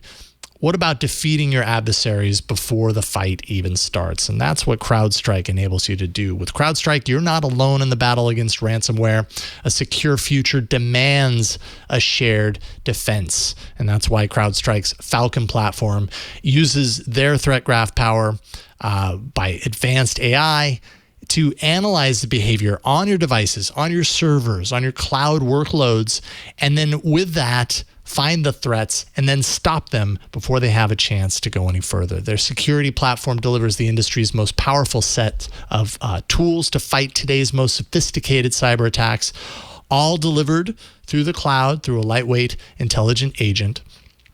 Forrester study finds that Falcon Complete actually delivers 403% ROI. How do you like that? And in doing so, 100% confidence. We talked with CTO Michael Santonis. He actually explained how the threat graph system is actually a collaborative platform. It's the crowd in CrowdStrike, and that's the concept. The original vision was to build the fundamentals. It was to bring in all of those signals, that telemetry, and the more data we get, the more information that we have. We can use that to protect all of our customers in real time. CrowdStrike harnesses the power of every click, every action, every ally to grow stronger and stop cyber threats before they can stop you. Falcon Complete stops breaches every hour of every day. They've got expert management, threat hunting, monitoring, remediation, and backed by CrowdStrike's breach prevention warranty. And they're not just saying it, they guarantee it for Falcon Complete managed customers. will receive a warranty covering up to $1 million in the event of a breach. How about that? Terms and conditions apply. And by the way, Gartner Magic Quadrant named CrowdStrike a leader for endpoint protection platform for 2021. Congrats on that. Join the fight and experience the power of Falcon Platform for free today at crowdstrike.com/twit. Make sure and go to that special URL. That way they know that you came via Twit. That's crowdstrike.com/twit. CrowdStrike, because what we've built together is worth defending together. And we thank CrowdStrike for their support of This Week in Google. All right. What's some other Google stories that we can talk about here? I want to see if we can keep it locked into Google for a bit. We've got actually this is interesting. Okay, so what's the latest version of Android that launched officially? What is it? Is it Android 12? 12, right? 12? 12. No, wrong. Yeah, that's right. Android 12 came out a week ago, and we already have a new version of Android on the horizon. Oy. Good Lord. Oy. Yeah, this is weird, but it totally happened today. But did it fix this wallpaper color? No, this isn't even an incremental update on like bug fixes and security patches and everything. This is like a new version of Android called Android 12L. And this was shown off at Android Dev Summit, which happened today. So it's a developer summit that Google puts on. And they talked all about Android 12L, which we had heard previously that there was potentially a point release that would be coming a little bit later. I don't know if, I think on Twig you guys had discussed at least to some degree that there were rumors that there was a possibility that Google would release a foldable device during the Pixel event. And the rationale around this was, okay, if that was to happen, it would have to happen by the end of the year. That's what some of the leaks said. And there would be a new version of Android to enable it. Turns out that this is the new version of Android to enable it. We still know nothing about a Pixel Foldable, but Google showed off and kind of spilled out the roadmap for this next version of Android. It's all about tablets and foldables. Brings a bunch of functionality for larger screen devices running Android, and as well, kind of like usability tweaks that are better, that improve the foldable experience. So like a bottom of the screen taskbar, similar to what you'd see, on just a regular desktop OS. Something like that inside of Android, some enhancements to split screen and some of those, navigating or pulling an app from your taskbar and putting it into the one screen, having your second screen be a completely different app. Different changes to the notification panel, quick settings. So I don't know how much of this we're going to see. Like this isn't going to affect the OS that's running on our phones, but if you're going to get into the foldable space, you might. Just texted me, if you go to aboutchromebooks.com, you'll see on the top, there's also speculation about what it would do to mobile apps in Chromebooks. Oh. He says, meh. He says, meh, like he doesn't care, or... I think he doesn't quite believe that it's going to be a change. Kevin will correct me if I'm wrong here. Oh, so I'm curious to know that as well, actually, if that would reach into there, or because Chrome OS is different than Android OS, and this is an Android version update. So I'm not entirely sure, unless what he's talking about is that the apps that are created with Android 12L or whatever it's going to be called in mind would need to also operate on Chromebooks, because Chromebooks and also do things that Android has or that Chromebooks have problems with. Well, I wouldn't actually. That's the wrong way to put it. Probably. We Chromebook users who occasionally use Android apps would wish they would do things like resize smarter, and do other things, and they don't necessarily. Right. So he's not sure. They say that on the iOS side too, with apps not necessarily resizing properly for iPads. So, yep. It's weird. We still have the bifurcated OSs, the computer OS and the phone OS, and they haven't come together. It's been a long time. People keep saying that they're going to, and then it keeps not happening. Exactly. Right. It'll happen when we get when we get flying cars and paperless offices. We'll finally get. Wait for the end. Wait for the end. Yeah. I mean, I think one thing that's interesting to me about this is that, yes, it's about foldables, but it's also about tablets. And I feel like Android and tablets have not been something that's been an experiment that hasn't always gone very well. Except for my beloved Nexus 7. Well, yeah, that's kind of what I was actually gonna follow up with, is that there was a time when Google had a lot of energy was putting a lot of energy into tablets, right? Android 3.0 was Honeycomb. That was the first version of Android designed specifically for tablets or with tablets in mind. Eventually, they came out with the Nexus 7, and you're like, okay, I like where this is headed. And then somewhere along the line, it kind of fell off a cliff, and which is not to say that Android tablets don't exist, but Google's certainly not putting a lot of its attention or energy into it. They just don't seem to care. Yeah. Which is too bad. Yeah. I think they could have. It is. I think that was a potential opportunity, but obviously they didn't think it was worth investing in.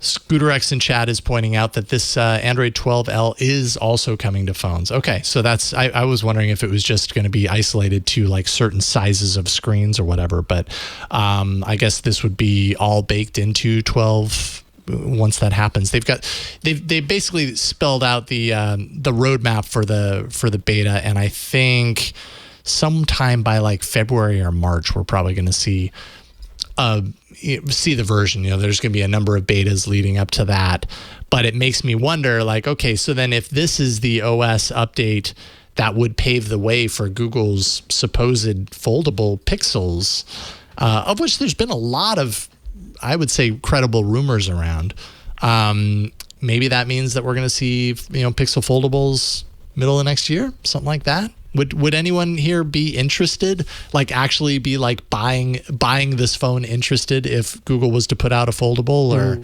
no. I was interested in foldable devices. The Surface Duo 2, is that what it's called? Yeah. From Microsoft, the latest one. I was really interested in that because I thought the form factor made sense, even with the hinge right there in the middle and splitting the screens and all of that. Until I saw some reviews on it, and the functionality just didn't seem like it would work well, especially if you wanted to do things quickly, having to open. And I don't know if that would be the case with Google's version, if you'd be able to do things quickly from it, just like you would if you pulled your smartphone out of your pocket. Would you need to pull it out and unfold it and unlock it and yada, yada, yada, yada. It's no. I saw the part of me, Best yes, Buy. But another part, no. Maybe I was it's in because Best I'm Buy old, trying but to I don't understand why. I don't see the appeal of a foldable phone. I don't get it. So Matthew, I agree with you. I thought I was laughing at it, but then I went to Best Buy to try to figure out my Chromebook situation, which is a whole other story. And I stopped by to see not only the 6 Pro, but then looked at the foldables again, and the vertical fold, which Leo likes too, is really appealing. I don't know why it is, and it probably is awkward, and it's probably too big when it's folded for the pocket. I don't know why. I guess I just look at it and say, in your pocket. It kind of works, but it kind of works because what you end up with is a phone. You end up with a vertical phone. But rather than the two phone, when it's folded? Makes sense. You put it in your pocket, because now it's a it's double thickness phone.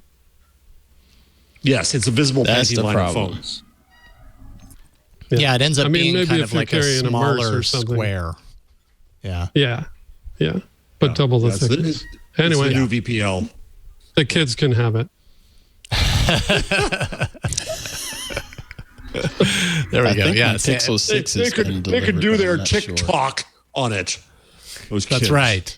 And Samsung will be perfectly happy if that's exactly what happens.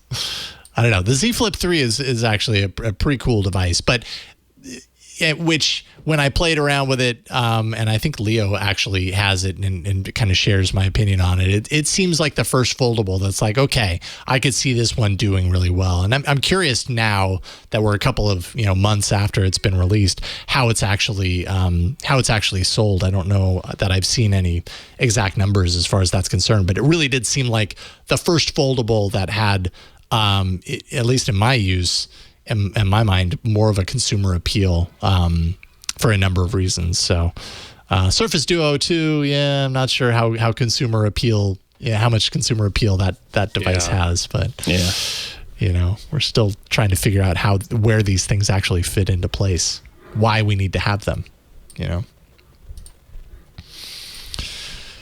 Let's see here. What else do we got? We got talk about some collusion. Which collusion are we talking about here? Well, there's Jedi US. Blue To be more or whatever. Jedi Blue. Okay. Jedi Blue again falls into the category of like, holy cow, I'm drowning in this avalanche of stuff. But it's Google, so it's Google. Let's do it. Bring it up. Yeah. So someone else is probably better to set up Jedi Blue, but this has to do with unsealed court documents in Texas in an antitrust filing. Yeah, it was a quid pro quo between Google and Facebook, in which allegedly Facebook said it would not raise a stink about Google's ad market share, provided it got sweetheart deals in those ad auctions. Awesome. That's just awesome. Good business. This is how the rich get richer, Like you said, I've always said where Google is vulnerable is not search, it's not phones, it's position in the ad market. And they should have been hyper careful there, because that is where they have a near monopoly. And what can be done about that? They also allegedly, conspired or tried to conspire with other tech giants to delay privacy laws. And so this is when Apple is seen as the knight in shining armor because of their privacy focus, right? Yeah. And of course, privacy, Apple's concerned about your privacy unless you're Chinese and live in China. Then there's unless you're an Apple user and they're concerned about your privacy's used by others, but not by Apple. Right. They have the privilege. Business mess. Yeah. Had to do. There were a number of other things here. There was a thread on Twitter by who is faster than Lime. I'm not sure who this is, but Leo had tagged. Yeah, and he was resharing. He was resharing a thread that came from someone else. I'm not sure who. Got it. But Jedi Blue's been around. Like it was reported on back in January, I think. That's right. And that was just one aspect of what this person was sharing. Also that Google apparently, had it set up so that it could win its own ad auctions, even when they aren't the highest bidder. That they were taking a 22 to 42% cut of ad spending that goes through the system, which was 2 to 4 times as much as the ad exchanges it was competing against. Yeah. They're basically saying that Google does what in securities trading is called front running, where they basically take cuts of deals because they're the house. So right, because they can. Can you explain the controversy over header bidding to our audience? Because I can't. Well, how much time do we have? It's perhaps not enough. I mean, it is a real-time auction, and so all the things that are potentially problematic with auctions, especially where one entity controls the auction, all of those things come into play. Basically, that's the short version. Okay. And it all occurs in hundredths of a second while your page is loading, which is by the way amazing. Yeah, that's pretty crazy. So you've got collision there. Yeah. Meanwhile, for a lighter note, I just want to be on the record here. I'm known for the show for being bridge-phobic. I'm not crazy about this. Your Richmond Bridge is insane, line 72. Yeah, that bridge video. That bridge video is crazy. Jeez. I'm not going on that thing. No. The Bay Bridge collapses. The Richmond Bridge, things fall over on top of you. Bridges are dangerous.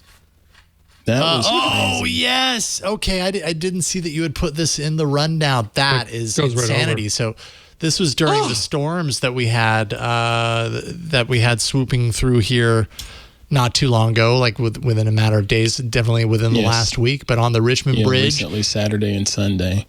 Yeah, and I guess this is just wind barreling through the bridge, almost toppling just a huge... Well, because it would have toppled completely, except it's on top of a truck. It's on top of a truck. Of another truck. And it's still moving. That guy's just stunt driving, I think. He did that on purpose, probably. As the driver of that truck, what are you doing right then in that moment? You know, you're quitting my job. He or she do. You are cursing loudly. Oh my goodness, that is every frightening. Word that Jammer B would be dumping. Imagine probably changing your drawers afterwards. Yeah, I would have. I can't even imagine being that driver. Yeah, being in that vehicle when that's happening. No, thank you. And also the truck that this big semi just toppled onto. Yeah. That person too is like, what the heck? I'm just minding my business in this traffic. Wait, what? Crazy. Someone said truck driver couldn't help it brown.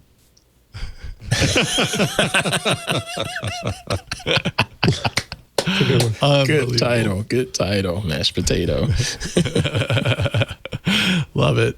What about Stadia becoming a white label game streaming platform? Did you follow this at all? This is kind of what this is what I've been waiting for. Not like anticipating, like, oh, I can't wait for this to happen, but this is what I have expected to happen. And I know there was some mention that this was probably the direction that Stadia was going to go before, but it's also just like, man, Google, like, why could Google not make Stadia more of an appealing product the way I think they intended to when they launched it? It's so quickly seemed to evaporate. And I'm not saying that there aren't people out there who are ardent fans of Stadia. I know you're out there. I hear from you anytime I ever say anything remotely bad about Stadia. But it could be so much bigger. It could have made such a bigger difference in the game industry.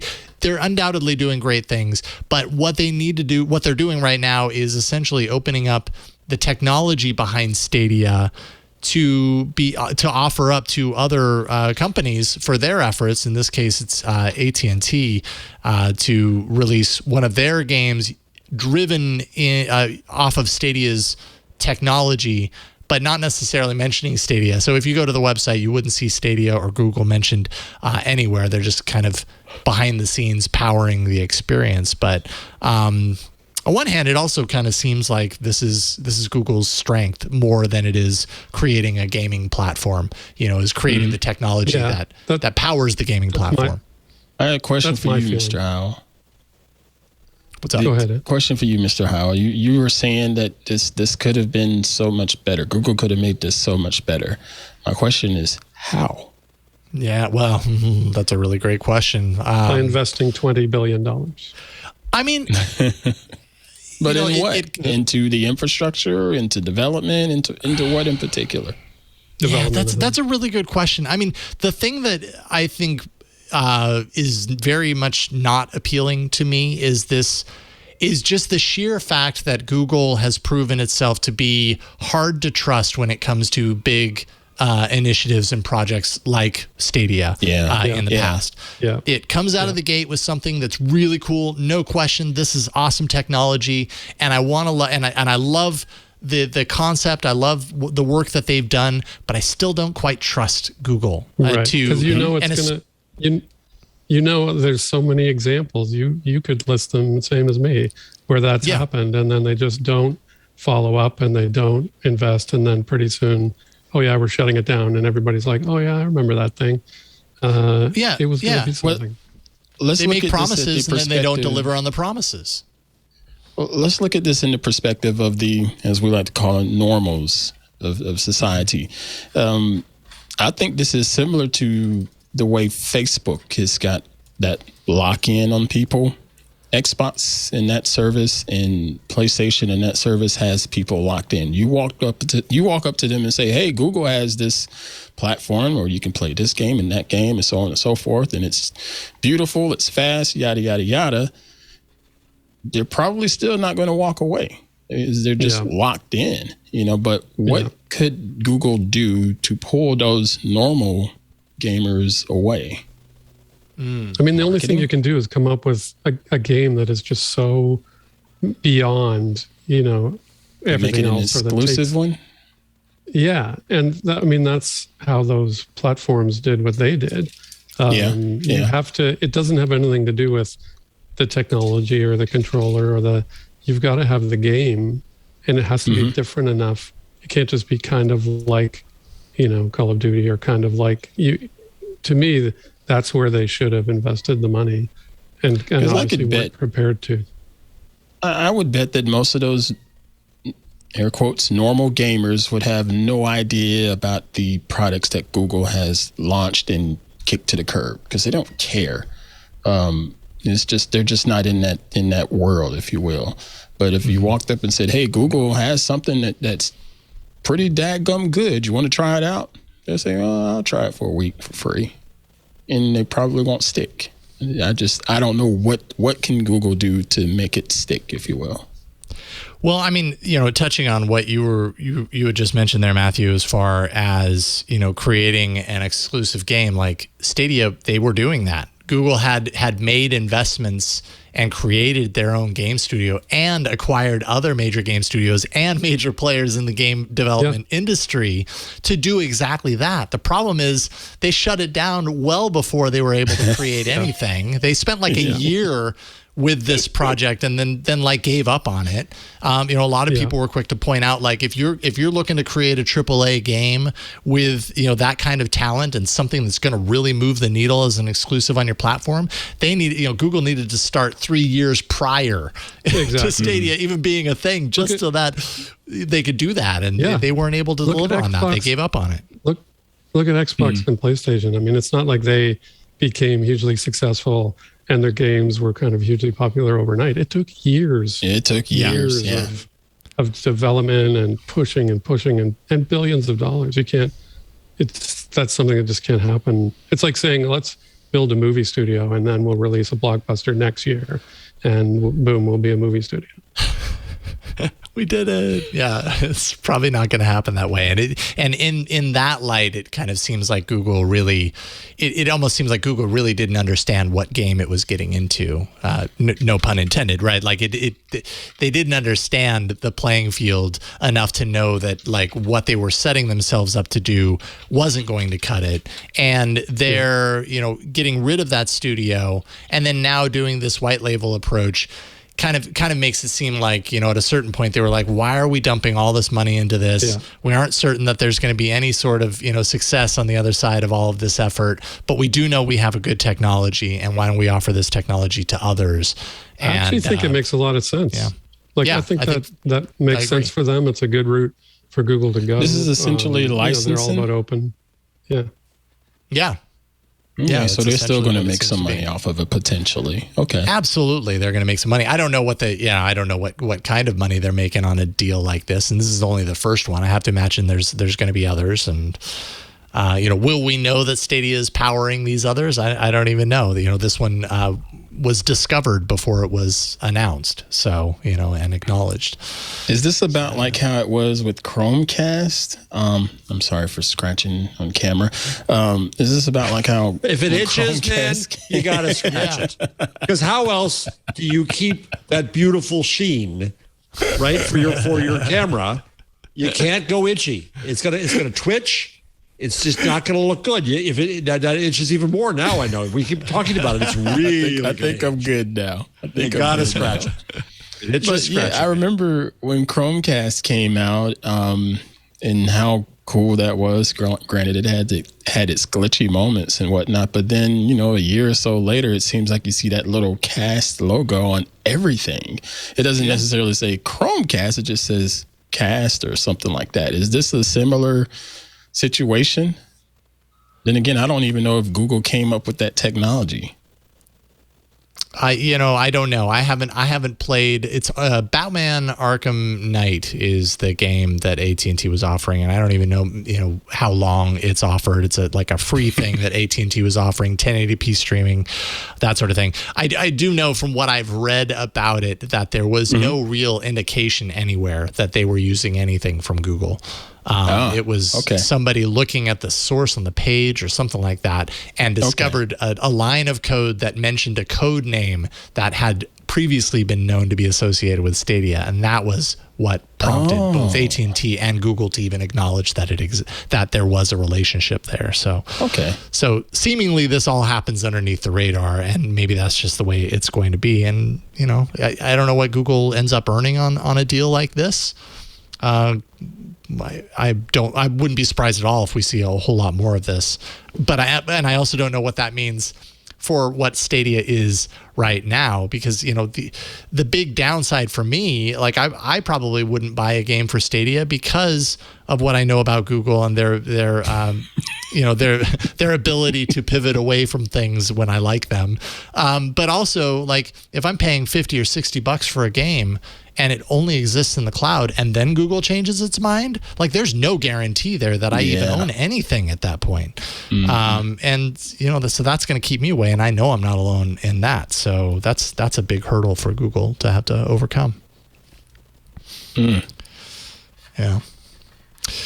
So yes, and then we're kind of talking about living room stuff, so we could probably talk a little bit about this whole Google TV, YouTube, Roku. Actually, there seems to be a whole thing with smart TVs and the smart smart home, smart TVs, that sort of thing. So Google is shifting Google TV to be a bigger priority, and the information had a report that said Pichai is really saying that connected television is a big priority for Google right now.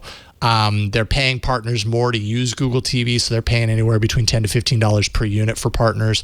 Roku's paying, but then there's Roku paying $7 to $8. That ties into the fact that Google and Roku have been battling it out, and supposedly YouTube is apparently going to drop off of Roku in December. This all has to do with like a search deal that Google wanted Roku to give its YouTube property kind of prime search placement, its own carousel in the experience.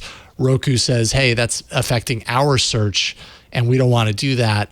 And so now Google's pulling YouTube. I don't know if Google's pulling YouTube or Roku's kicking it off. I doubt they're kicking it off. It doesn't matter. It's all negotiation. Yeah, it's all negotiations and puffing up to try and win in the negotiation, I suppose. Then you've got Comcast.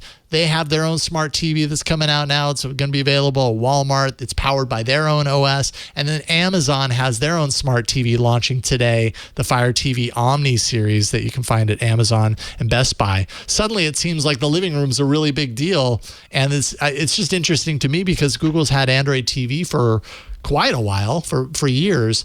Now that we're in the Google TV era, suddenly it seems like Google is taking the living room more seriously, and others obviously are too. Why is that? Well, I had the experience. Pandemic. We wasn't in a pandemic 3 years ago either. Yeah, that's a good point. But it's also the changing economics. I think you're right, Ant. I think that changed a lot. Our stream behavior changed, but the market changed too, right? The power of Netflix, power of Hulu, and so on and so forth. So the TV maker, the set maker, they've had the dumb box like the dumb wire all these years. Yeah. Right. And suddenly realized with smart TV coming along. So I got my father, my 95-year-old father, who's up here in New Jersey now, and he just his retirement community has 60 channels. That's it. That's all they need. You got the golf channel? Thanks. That's all I need. And so and the Fox News channel? Oh no, Pa, they don't have the Fox News channel. No, you can't get that here. You can't lie to your own father though. Well, anyway, so I just wanted a TV where he could watch TV. I go and buy a Vizio at Costco. I come back, I put it in. I'm tearing my hair out. I cannot get to the channels. It does nothing but want to sell me Hulu and sell me Netflix, and because it makes a commission on all of that. In addition, Vizio, a company we used to like, we own Vizio TVs. They also have been in some a little minor PR hot water because they are, perhaps one might say, violating your privacy. They are using data to try to target advertising. And so you find that the television set, which was what we old folks used to call it, is itself now part of the stack, and they're trying to grab their piece of it. So that's why I think you have Comcast doing its own OS and its own TVs. You have Google saying, hold on, we're the giant of the internet. We can't lose out on this. And we got YouTube, and we got to worry that. You got Roku saying, well, no, we're the add-on that makes everything smart. You got Hulu and Netflix and all those saying, we just want volume. And then you got advertisers coming in saying, well, this whole targeting thing is getting to be a mess on the web. What can we do on TVs? So it's suddenly a roiling, fascinating, probably very irritating market. I returned the Vizio TV. I got an LG TV. I never set up the web stuff. And all it does is go to 60 channels. It's like kind of going back in time. So my father, we got him a big remote with big buttons, so we can go to 38, which is a Golf TV, and that's all it needs. But that's the rarity, obviously. And so in a streaming world and a home war world, as Ann said, I think this market changes in fascinating ways. Yeah, I think the streaming, I was going to say the same thing, that streaming, I think, really started to take off. Then Roku, I think, was kind of, not that people didn't notice, but nobody thought that was going to be a big deal. First, they had the little boxes, and then, it's in your TV. But then all of a sudden, you watch the streaming numbers, you watch Netflix's growth, and then COVID comes. Everybody's spending all their time inside. All of a sudden, smart TVs look like a pretty great business. Mm-hmm. Yeah, no kidding. Well, I'm looking forward to Google TV hitting more TV sets at least, because Google TV is a good interface. I think Google has made some really great changes to what was Android TV. Still don't really exactly know the difference between Android TV and Google TV. Yeah, I was going to ask you. A new thing with a new UI, it's I have a confusing. Chromecast, the newer ones, where it's basically like a Fire Stick, and I have that plugged into an old TV. And I was thinking about getting a new TV, and I asked one of our kids works at Best Buy. I said, can I get a stupid TV? Can I get one that has no smart features and I can just plug the Chromecast in? Yeah, you can't do that. You literally can't buy them. Yeah, that's on the LG. I purposely didn't go and put in any Wi-Fi information so that it couldn't be smart. Robot in our Discord says every TV is a dumb TV when it doesn't know the Wi-Fi password. That's true. True. That's true. You're still potentially dealing with weirdness in the interface and everything. Oh man, I have a Samsung. Mm-hmm. We have a Samsung smart TV, and the little ads that it puts in the dock down there, it's just like kill it with fire. Can't take it. But it is what it is. It is what it is. I wish I had Google TV on that screen instead. Someday, maybe. That's one of those little interesting stories. Okay, can I ask Matthew a question? Go for it. Line? Yeah. Line 68. Reid Hoffman, George Soros, investing in outright liberal media. What have you said about this, Matthew?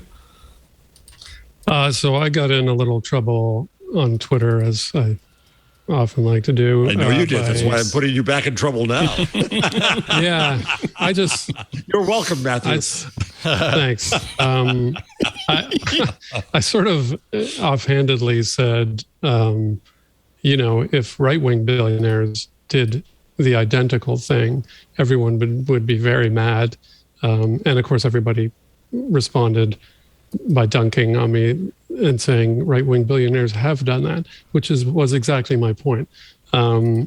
This is supposed to be okay because it's about disinformation and it's about progressive news. But fundamentally, they're investing in acronym was a hugely problematic kind of progressive lobbying effort that created local news sites, or what purported to be local news sites, and didn't really disclose very well who ran them or what they were trying to do. And, that's, to me, that's not a great idea when what you're trying to do is get people to trust your information. And then we got into an argument about disinformation and is it in the eye of the beholder? Disinformation is whatever someone says that you disagree with. There's no easy way to sort of define it. So Reid Hoffman wants you to think that his information is going to be better.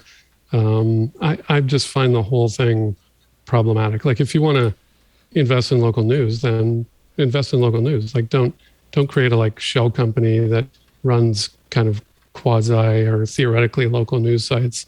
And you know what I mean? I just don't. I think it's bad. Thank you. I defer to you. I've got nothing on that. I did not read that story. What do you say we do a little bit of changelog action? It's feeling like a changelog time. Yeah. It's feeling like changelog time. Let's do it. Sound the horns. I think we need a barbershop quartet. Changelog. Google. Changelog. Changelog. It would sound a million times better than that. That's for sure. Google Chrome has some work that's doing into combining tab groups and bookmarks. Apparently, and Android Police is not happy. Not happy about it. They're screwing with it. Yeah. 95 power bookmarks. They want to combine all those three things into one. But when I'm using bookmarks. I'm storing stuff for some future research. I don't want them to mess with it. I agree. Yeah. Don't move my cheese. Yeah, exactly. Get off my lawn, Google. You can enable this feature with a flag. If you go to the Android Police article, they give you the flag, and then you just restart your browser, and you can check it out for yourself. But yes, power bookmarks, tab groups, recent searches, all combined into a single thing. When you call something power, you're probably trying too hard. Yeah. That's true. So yeah, I have no experience with that directly, but I'll probably test it out and never use it. It's not part of my, not part of my usage. So we'll see. If you have a Nest Hub, I haven't bookmarked a lot though. In recent years, I haven't done a lot of bookmarks. It seems like that's true. I have stored history. It just saves it there. And do you have your history deleted? You know how Google gives you the tools to have your history deleted after a certain amount of time? Does that affect that at all? Or? It's periodic, but I go to the same handful of sites throughout the week. All the time. That's true. So it kind of renews itself. Yeah. Mm-hmm. Yeah. That is true. Yeah. I don't know. I mean, a handful of bookmarks every once in a while, but just something that I need to have in my kind of like toolbar in my browser as a go-to. For instance, the doc for best ofs, because I'm in the midst of creating our best ofs for the end of the year. And I don't want to have to go searching for that every time. Do you know that URL off the top of your head, Mr. Howell? twit.tv/best of if you want to submit, which I'll just go ahead and say, no one submitted this year. It's all entirely on the producers this time around. So hopefully you like what you get. Come on, folks. Help these poor producers out. It's okay. Give them a Christmas gift. We've got systems. You don't have to do our work for us. We work here for a reason. It's cool. Nest Hub. If you have a Nest Hub smart display, you're going to get an app drawer here pretty soon. I don't know if this is rolling out immediately or coming soon, but it'll give you the ability to get quick access to some of the favorite functions. I don't have a smart display. I ended up not bringing a smart display in our home when they were first launching, I think a couple of years ago, because my kids were young enough to not be able to control themselves if they saw a vector for YouTube. And so I was like, you know what? I'm not opening that door. Now they're a little bit older. Now I think they can control themselves, maybe. But so I don't have one of these. So I don't know. Does anyone here, do y'all have a smart display and do you love it? No. Never Has been anybody got Doom running on it yet? That's a good question. I have to imagine Doom runs on everything, doesn't it? I would think so. I would think so. I saw someone got it running on the display on their dryer, I think it was. Wow. Apparently, okay, hold on. I mean, since you asked, here, I'll go ahead and put underneath this story, Jammer B, is a YouTube link. If you open this up, you will see so for a while now, this was a video from June 8th, 2019, someone running Doom on their Nest Hub. I don't know how they get it going, but if you scroll to about, you know what? They browse to it through the Internet Archive. So if you go to about, so that's kind of a cheat. That's through the browser, but I mean, technically it's not running on it. I mean, I guess it's cheating. Yeah, that's the cheat. That's through the browser, but still, yeah. I suppose it depends on how you define it. There you go. It's better than nothing. Google is accepting requests for parents or for people to remove images of minors. So if you have kids under the age of 18 and their image is on a Google search result, you can go to a Google support site and request the removal of that image, and Google will do it apparently. So that is happening. How do y'all feel about, because I know this messes with the permanence of the internet and everything, but I mean, I tend to think this is a good call. Am I missing something? Depends on the parent. I think about my boys, and I remember years ago when they were in middle school and they're like 12, 13 years old, and there's this letter that the school sent out that it was a waiver that you had to sign that says, okay, we can use your child's image in promotional information for the school, so on and so forth. And I had no problem signing it because they were athletes. And the local newspapers comes to all of those games, and my kids are going to be in the paper. So I didn't think it was any different. So it's like, whatever, just use it. So I think it depends on the parent. Yeah, on whether you feel comfortable with that being the case or not. I guess what this reminds me of is the right to be forgotten. Kind of ties into that, which comes up on the show from time to time. And I remember at the time that the right to be forgotten was such a hot topic. There were a lot of reasons for and against it. I guess when I look at this as a parent, I appreciate having a tool. If I feel like I need to, it's nice to know that I can. Yeah, it's one matter to have a convicted felon saying, take my stuff down so I can be felonious again. Right. It's another matter for a parent to say, I made a mistake putting my kid's picture up, or it's been misused, and I'm feeling wonky about that. It's my kid. Right. I'm more sympathetic to that. I agree. Whereas too, it was also a case where Google was right to be forgotten. Google is ruling what may be remembered or not, put it in a position it didn't want by the court case, but it's there. In this case, it's the parent saying, "Can you take this down?" And Google is saying, "Okay." Google's not really ruling in that case. They're just saying it's a feature you can exercise. Right. Cool. All right, then I'm not missing anything. So good news there. Some changes coming to Gmail, and specifically these changes have to do with, the CC, the BCC, the blind carbon copy fields. Just some changes, like for instance, right-click menu. You can view a recipient's full name and email. You can edit their name, their contact names, copy the email address. What's an avatar chip? Do you have any idea what that means? Avatar chip.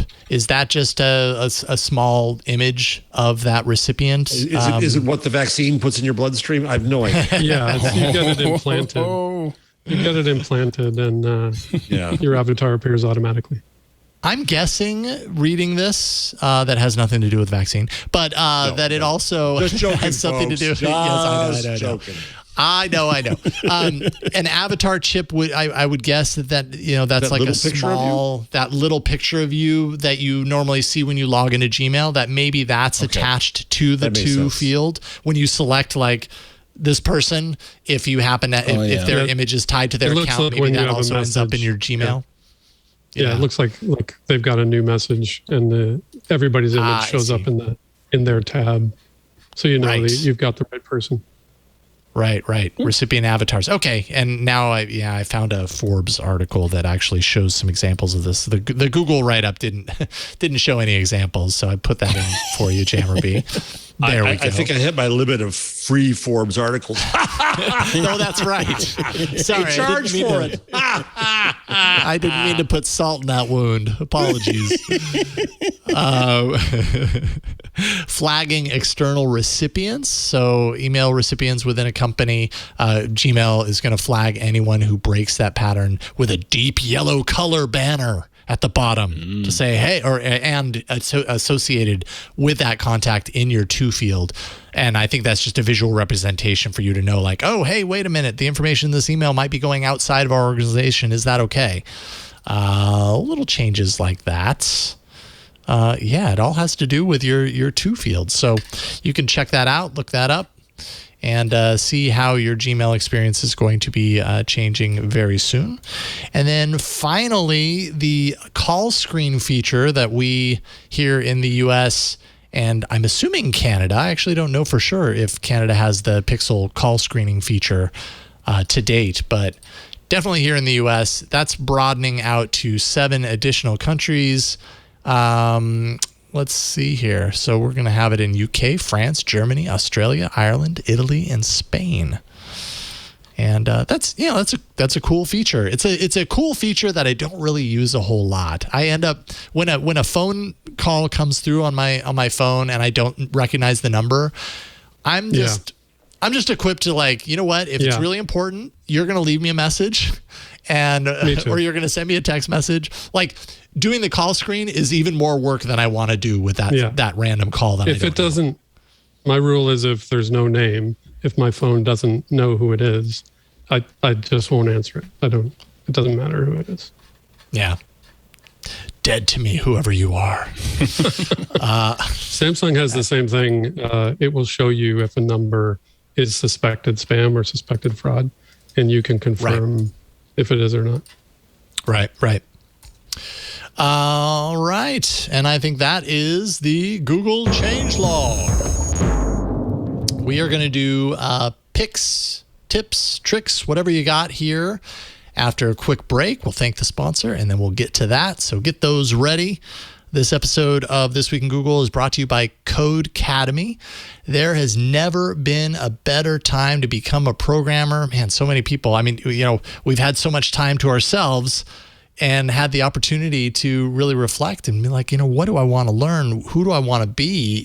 So many people are in a position to reinvent themselves right now. And with Codecademy, you can learn to code on your own terms, whether you're starting from scratch or maybe you're looking to advance. Where you're already at, Codecademy can help you reach your coding goals. Simply put, Codecademy is the best way to learn to code online. They're not only going to teach you job-ready coding skills, but they're also going to help you build unique projects for your portfolio, also earn certificates, even prep for technical interviews. And I mean, it's worth just looking at because it's interesting to think, like, I'm not a coder myself, but sometimes I really wish I knew that, because it is a world of creation, a world of creativity, that if you have that skill, if you know how to build that thing or code that thing, I hear sometimes Leo talk about the things that he's working on and some of the guests that we have on the network. I'm like, man, that is a skill I wish I had, because sometimes I do encounter that thing that the solution doesn't exist. And if I only knew how to pull this off, I could make it happen. Well, Codecademy could be the window into making that happen. With Codecademy, you get qualified for in-demand jobs in as little as 2 months. You can learn at your own pace or your own level. So it really doesn't matter what level you're coming in at. You can choose what you learn, from building websites to analyzing data and everything else that you could possibly want wrapped up inside there. No matter what your experience level, you're going to be writing real working code, and it's not going to take very long. You're going to be doing it in a matter of minutes. Languages like Python, HTML, CSS, SQL, JavaScript, and so much more. Codecademy is going to point you in the right direction too. If you have no idea where you want to begin, You're going to get that information with Codecademy. Get instant feedback. Your code is actually tested as soon as you submit it, so you're going to know right away if you're on the right track. You get tools, cheat sheets to help those ideas really stick and to see them to fruition, and test your knowledge with tailor-made quizzes just for you. Now, they have an interactive platform that really helps you to learn in the process by doing. You're not just passively watching, you're engaged, you're doing, you're putting through this code in real time actively, and you get help from other learners as well in their forum. Or you can connect with people near you in your local Codecademy chapter and be part of Codecademy's community of more than 50 million people. So you can build your portfolio and get a certificate of completion. That's going to make yourself even more marketable for future employers. And then hopefully you land your dream job wherever it happens to be: web development, programming, computer science, data science, and so much more. Join the millions of people learning to code with Codecademy and see where coding can take you. Get 15% off your Codecademy Pro membership when you go to Codecademy.com and make sure and use that promo code TWIG. That's promo code TWIG for This Week in Google, TWIG, at Codecademy.com. You do that, you'll get 15% off Codecademy Pro, the best way to learn. I'll spell it out for you: CODECADEMY, Codecademy.com, promo code TWIG. And we thank them for their support of this show and for teaching so many people how to code. Pretty awesome stuff. All right. This is tips, tricks, picks, all that fun stuff that we do at the end of the show. Jeff, why don't we start with you? What you got? All right, I'll do this one. Evelyn Douek, who's a brilliant law scholar, a young scholar at Harvard, gave a talk at the Stanford Cyber Center. And she started off with a slide where she said, during the 1 hour of my talk today, these things will occur. Facebook will take down 615,417 pieces of content. YouTube will take down 440,000 channels, videos, and comments.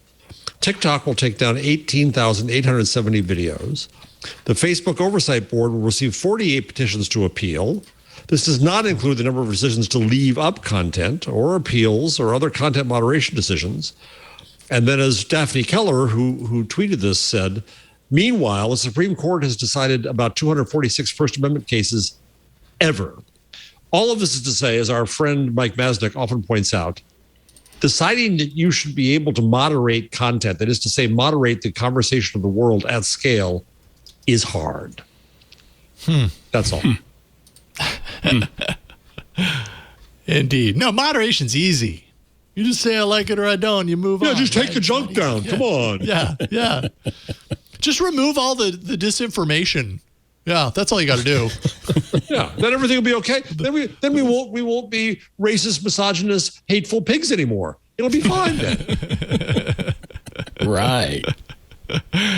I just want to call out also, you had another one in here that was near and dear to my heart. 20th, is it an anniversary or a birthday of the iPod? 20 years ago, the iPod began and started to change everything. Which really an important, really important thing. I mean, it changed our whole view of what you could hold in your hand. Absolutely, it did. I loved the wheel. I remember seeing. Oh, I loved the wheel. I remember a coworker, or maybe it was one of my superiors at one of my former jobs. They were looking at a magazine, and it had a picture of a hard drive that was the size of a quarter, and it just blew my mind to see, wow, storage is that small. And this is, 20 years ago or whatever, thinking storage is that small. And then next thing you know, stuff like this iPod is out and it's using tiny storage like that. Did you see the good use? Yeah. Scooter X put this in the chat, but there was an image of the original prototype, and it's the size of it's like the size of a 12-inch tablet. It's quite hilarious to look at. Oh, wow. Okay. Oh, no way. Oh, yeah. Nice try and get that. They've got a real iPod next to it for comparison.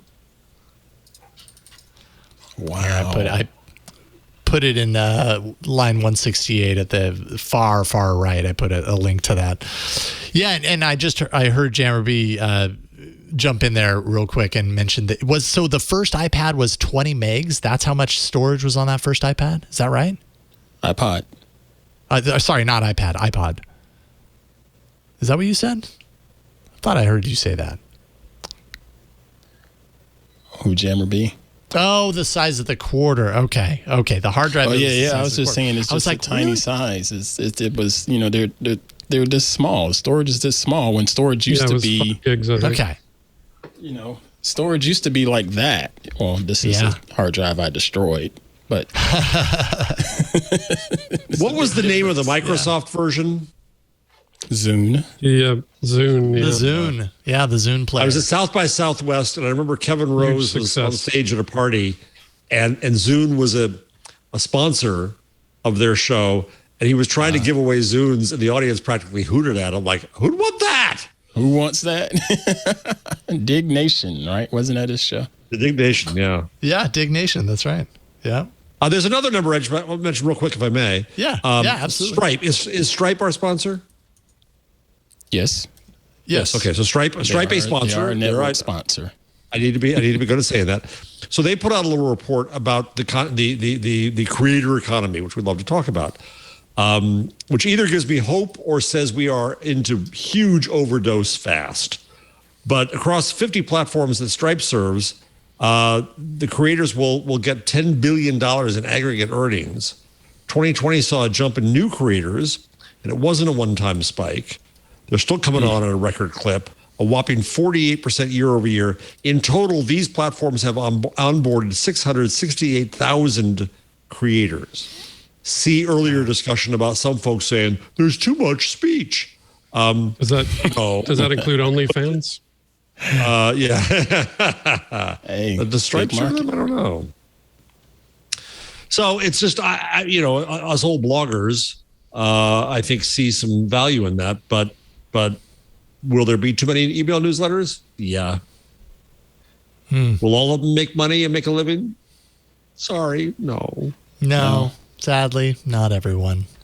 Not being a creator. Yeah, crazy. Let's see here. Ann, what you got? Well, I had a couple of things, but first, I did get the delivery of my Pixel 6 Pro during the show. Nice. Look at you. I did get it. I will do the honor of taking the paper off the screen. Whoa, shiny. Yeah. There you How go. round is the edge? I will be playing with that in a little while, but it is definitely rounded. This feels like one of those iPhones. One of them sort of curved on the edge. Yeah. I'm used to a flat edge phone, but that is definitely round. I'm glad I got the screen that's rounded, which threw me. And it's gonna, that's slip inducing there. So I'm glad I have a case for it. Yeah. Well, one thing you might notice is that the camera bump on the back makes a nice little ridge for your finger. So it is slippery, but at least you have a little ridge to kind of like throw your finger. What about when you put the case in? Does the case eliminate the ridge? Because it does. Yeah, I'm curious to see that. I hope it does. I have a Spigen case. I'm not sure if it will. It's over there in another corner. I'll get to it at some point. But yeah, I did get the phone. I kind of resent paying all this money for a shiny phone, which is so shiny that I have to put a case on it. I know. I feel the same way. So ridiculous. I got a clear case. My case is clear, so I'm good. Just get $900 phone and put a $699 case on it. Yep. Yeah. Hey, I mean, that is the best thing though, is the clear case. Then at least you get a little bit of that phone style shining through. But if I don't have that case on there, I'm just going to drop it. That's just the way it is. So why make it slippery? So don't make it slippery. Yeah. Add some texture on there or something. Yeah. See how that goes. Yeah. Congrats, Ann. You got your Pixel. My pick. Thank you, sir. My pick is. I've been watching television, so I'm trying to play catch up on all the popular shows out there, and I finally got through Sex Education, and now I'm checking out The Wonder Years, the reboot. I believe it's on Hulu, And I remember watching The Wonder Years umpteen years ago with Fred Savage. He is now directing this show, but it gives you a version of it from a Black family's perspective. And what I'm enjoying about it is, number one, the narration is Don Cheadle, but the stories are really, really captivating and they're funny.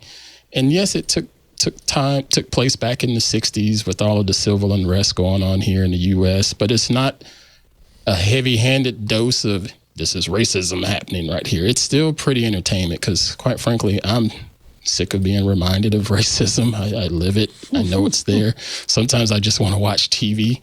But they do a really good job of balancing that all out, not necessarily just throwing it out the window, letting you know it is there, but they do tell a good story, and it's pretty entertaining. I think it's on Hulu, but that's the Wonder Years rebooted. And apparently, Mr. Jarvis did a review of the original Wonder Years at some point. Is that correct? Loved it. Yeah, A+. I gave it an A+. I used to love that show. Man, I loved that show back in the Well, it days. was my generation. I mean, that was my age. That was a great show. Right. Great show. Right. Yep. And then my next pick is a shout out and a nod to the hardhead who battled through a groin injury. He's still suffering from a groin injury. Oof. And had a kick return in the game last week. So 2 of the last 3 touchdown kick returns have been by Pruitt boys of the school. Wow. Go. Congrats. Go. And I was so impressed and proud of him because I know he was hurting, but he still could outrun these cats. So it just made old dad proud. Amazing. Nice. And some of the games are live streamed. Some of them are. And so his older brother, who is now up in Oregon in at college, not at OU, but he's at a college in Oregon, he says, "Oh, that was great, but he didn't get my record." That's the first thing he said. So his brother has the record of 95 yards on the kick return for a touchdown.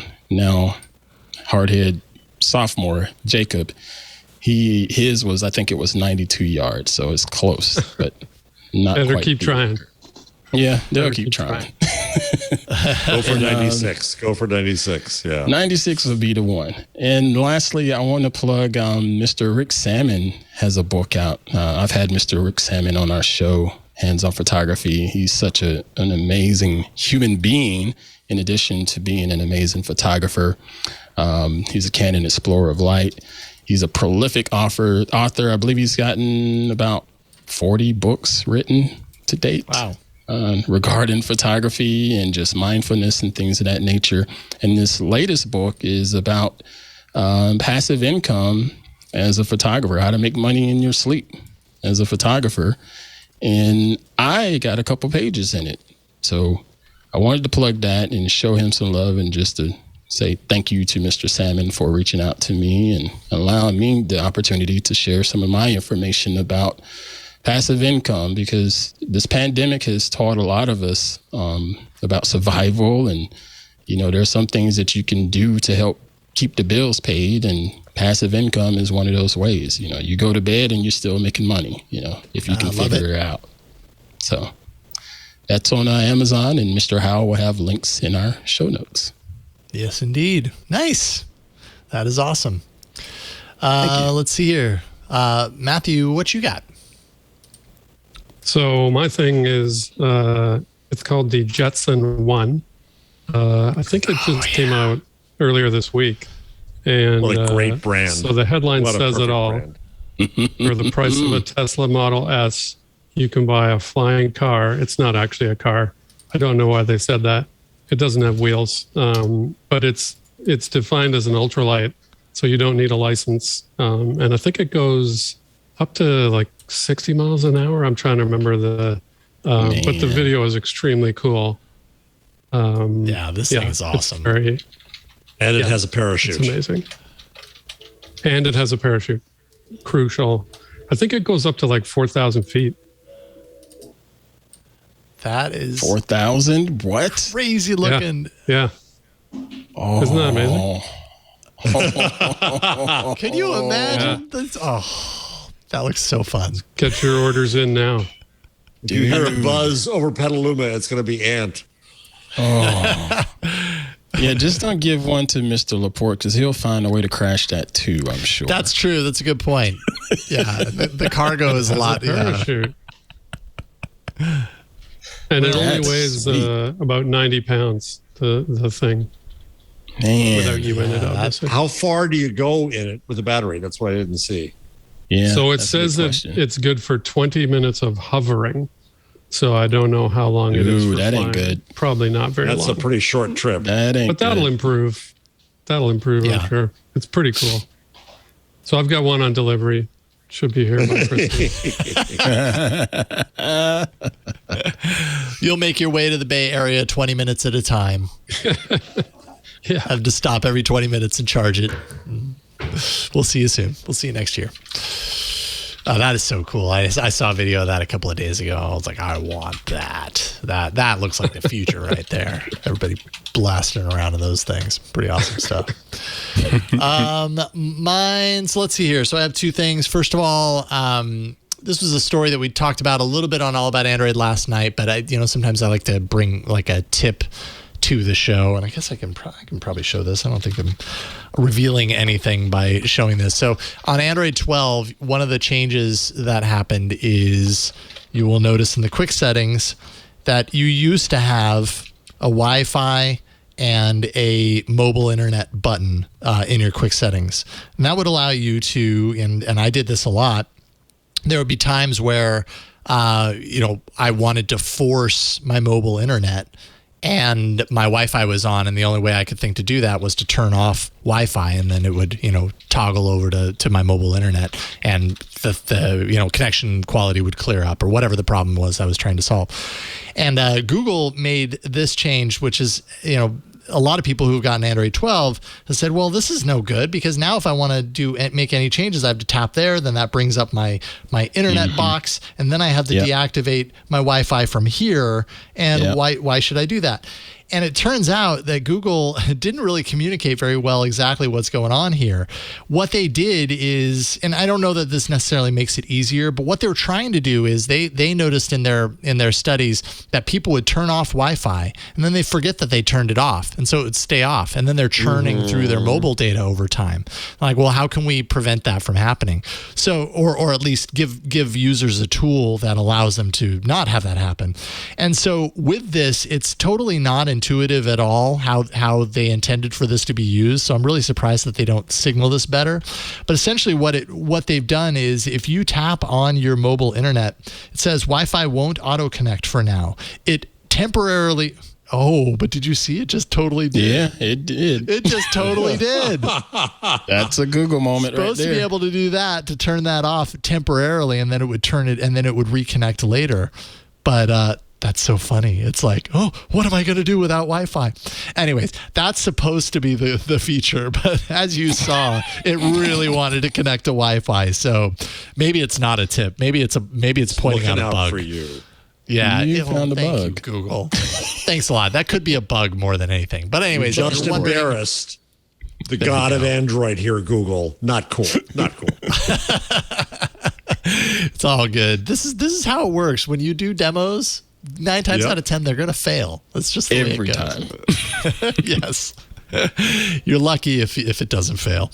And then my other thing is just a mention of something that I decided a couple of days ago. I've actually considered participating in Movember for years, but I've never done it. This year I decided I'm going to do it for 2 reasons. One, just to shine a light on men's health and mental health especially. I've done a lot of work on my own personal growth and mental health over the last 3 years, and I feel like a better, more alive person because of it. And so it's an important thing to shine a light on. Everybody can actually find help for themselves and reach a better place. So that's part of it. But it's also because in my entire life, I have never grown out my facial hair more than maybe, I'd say, like a week. And even at a week, I hardly have anything. That's why I've never grown it out, because I've been like, well, what's the point? I don't grow facial hair like everybody else does. So I'm curious to see what's going to happen. So I've already started, even though it starts in November, I started a couple of days ago, and I apologize in advance because it could look really weird and gross and strange, but it's a journey. And I hope that you'll forgive me for taking this journey over the course of the next month. So, and as a prostate cancer veteran, I thank you, sir. Yeah, absolutely. I'm so thrilled to do November causes. And gentlemen, yes, Jason, I want you to. We just lost an important actor last week, 59 years old, prostate cancer. Get tested. Get tested. Mm-hmm. Yeah. Jason, I want you to grow a big, like, twirly, like, snidely whiplash kind of mustache. I'm not sure my wife wants that, but we'll see. We'll see how it goes. Honey, it's just November. That's true. That's the thing. Like, she totally supports it. Like, she's like, oh, it's for a cause. Okay. I'm like, you don't know what you're getting yourself into. This could be the grossest mustache you've ever seen. Like, I could look really bad with a mustache, but I'm willing to try and see what happens. So I'm really kind of scared. I did it. I've done Movember twice. Yeah. The last time I did it, I let it grow out, but I ended up cutting it to where it looked like I had some kind of weird design on my face. Nice. But I stopped doing it because it wasn't raising enough money, in my opinion, to help out with the cause, and I'm walking around looking pretty stupid. But kudos to you, Mr. Howell. I hope you can continue to raise awareness and raise a lot of cash for this research. I mean, I'm confident with the platform that we have through Twit and everything that we can raise some money for all of the causes that Movember raises for. So might as well put it to use. Worst case, you look like a cop from like a 70s buddy movie. Like Tom Lemon from Reno 911. Oh man, I can only hope that I look like any sort of normal once I have this mustache or whatever it is. There you go. Or whatever. There we go. There we go. Yeah. Grew out my Salvador Dali stash. Yeah. So we'll see how that goes. Anyways, we reached the end of this episode of This Week in Google. Always a lot of fun, and I'm happy to say that I'm going to be here next week as well. Leo returns from Mexico next Wednesday, so I'm looking forward to that. You're not getting rid of me yet, but it's always a pleasure to hop on the show with you all, and thank you for always being so open and welcoming me to the show when I am. Jeff, what do you want people to know? Buzzmachine.com, anything else? Anything you got on the horizon? No, that's good. I'm just here. Plug Twig. There's Jeff, just there, and buzzmachine.com. Always great to hang out with you, Jeff. And then Ant, hands-on photography, twit.tv/hop. You got anything else in the cooker you want to talk about? Well, yeah, again, make sure you're checking out Hop because there's a lot of good information coming up this week. I'm not going to. So people have been asking about NFTs. I'm not going to talk about NFTs this week, but it's right now with the stuff that's going on with crypto. The NFT topic has been pretty hot. But yeah, just stay tuned. I'm not talking about NFTs this week, maybe next week. But yeah, just stay tuned. Hop has been a lot of fun creating this content and being able to talk with different photographers. But this week it's going to be a lot of fun with Jefferson Graham. You may have heard of him. He's a travel photographer, so we'll sit down and have a chit chat. And I found that picture, by the way, from Movember. Oh, did you? Oh, wow. Look at that. Yes. Nice. Wow. So is that fork off? Is it like a fish tail? It's so bizarre. That's like a sci-fi movie. That is pretty bizarre. Oh, gosh. I won't do that anymore. I promise you. I love that. I love it. No, do it again. I think it's great. All for a good cause. That's right. That's right. Thank you, Ed. And Matthew, always a pleasure getting the chance to do a podcast with you, sir. Really appreciate it. Columbia Journalism Reviews. Anything you want to point people to on your way out? Not really. No, just, glad to be on. I love being on the show. I'm sorry that it usually involves Stacy not being here because I'd love to be on with her too, and I hope she feels better. Yeah, me too. Thank you, Stacy. Yeah, well, we miss Stacy. Hopefully, Stacy will be back next week. She had a little bit of a migraine, and so it's just like, don't worry about it. Like when that happens, just Yeah, it's painful. It's no good, and it's not necessary to have to like struggle to go through that. So I'm happy that she took the day off. We'll hopefully see her next Wednesday. This Week in Google, we do this show every Wednesday. twit.tv/TWIG is the place to go if you want to subscribe to the show. If you haven't already subscribed, that's where you can find all the information that you need. Audio, video, podcatchers, YouTube. It's all there. That's the place to go. And of course, we do record, like I said, every Wednesday, 2 p.m. Pacific. 5 p.m. Eastern. So, you can go to twit.tv/live, hang out with us there. We do have Club Twit. Just real quick, twit.tv/Club Twit, ad-free versions of all of our shows, plus the Discord and the Twit Plus extra podcast feed. Lots of cool stuff there. So if you're not a member, go check that out, twit.tv/Club Twit. But that's it. We've reached the end of this episode. We'll see you next time on This Week in Google. Thank you so much for watching and listening. Bye, everybody. If you find yourself talking to those virtual assistants in your house quite often, or maybe you can make your light turn on and off with the touch of a button, well, Smart Tech Today is the show for you. Join Matthew Casanelli and myself, Micah Sargent, every week as we talk all about smart stuff and the fun that comes along with it.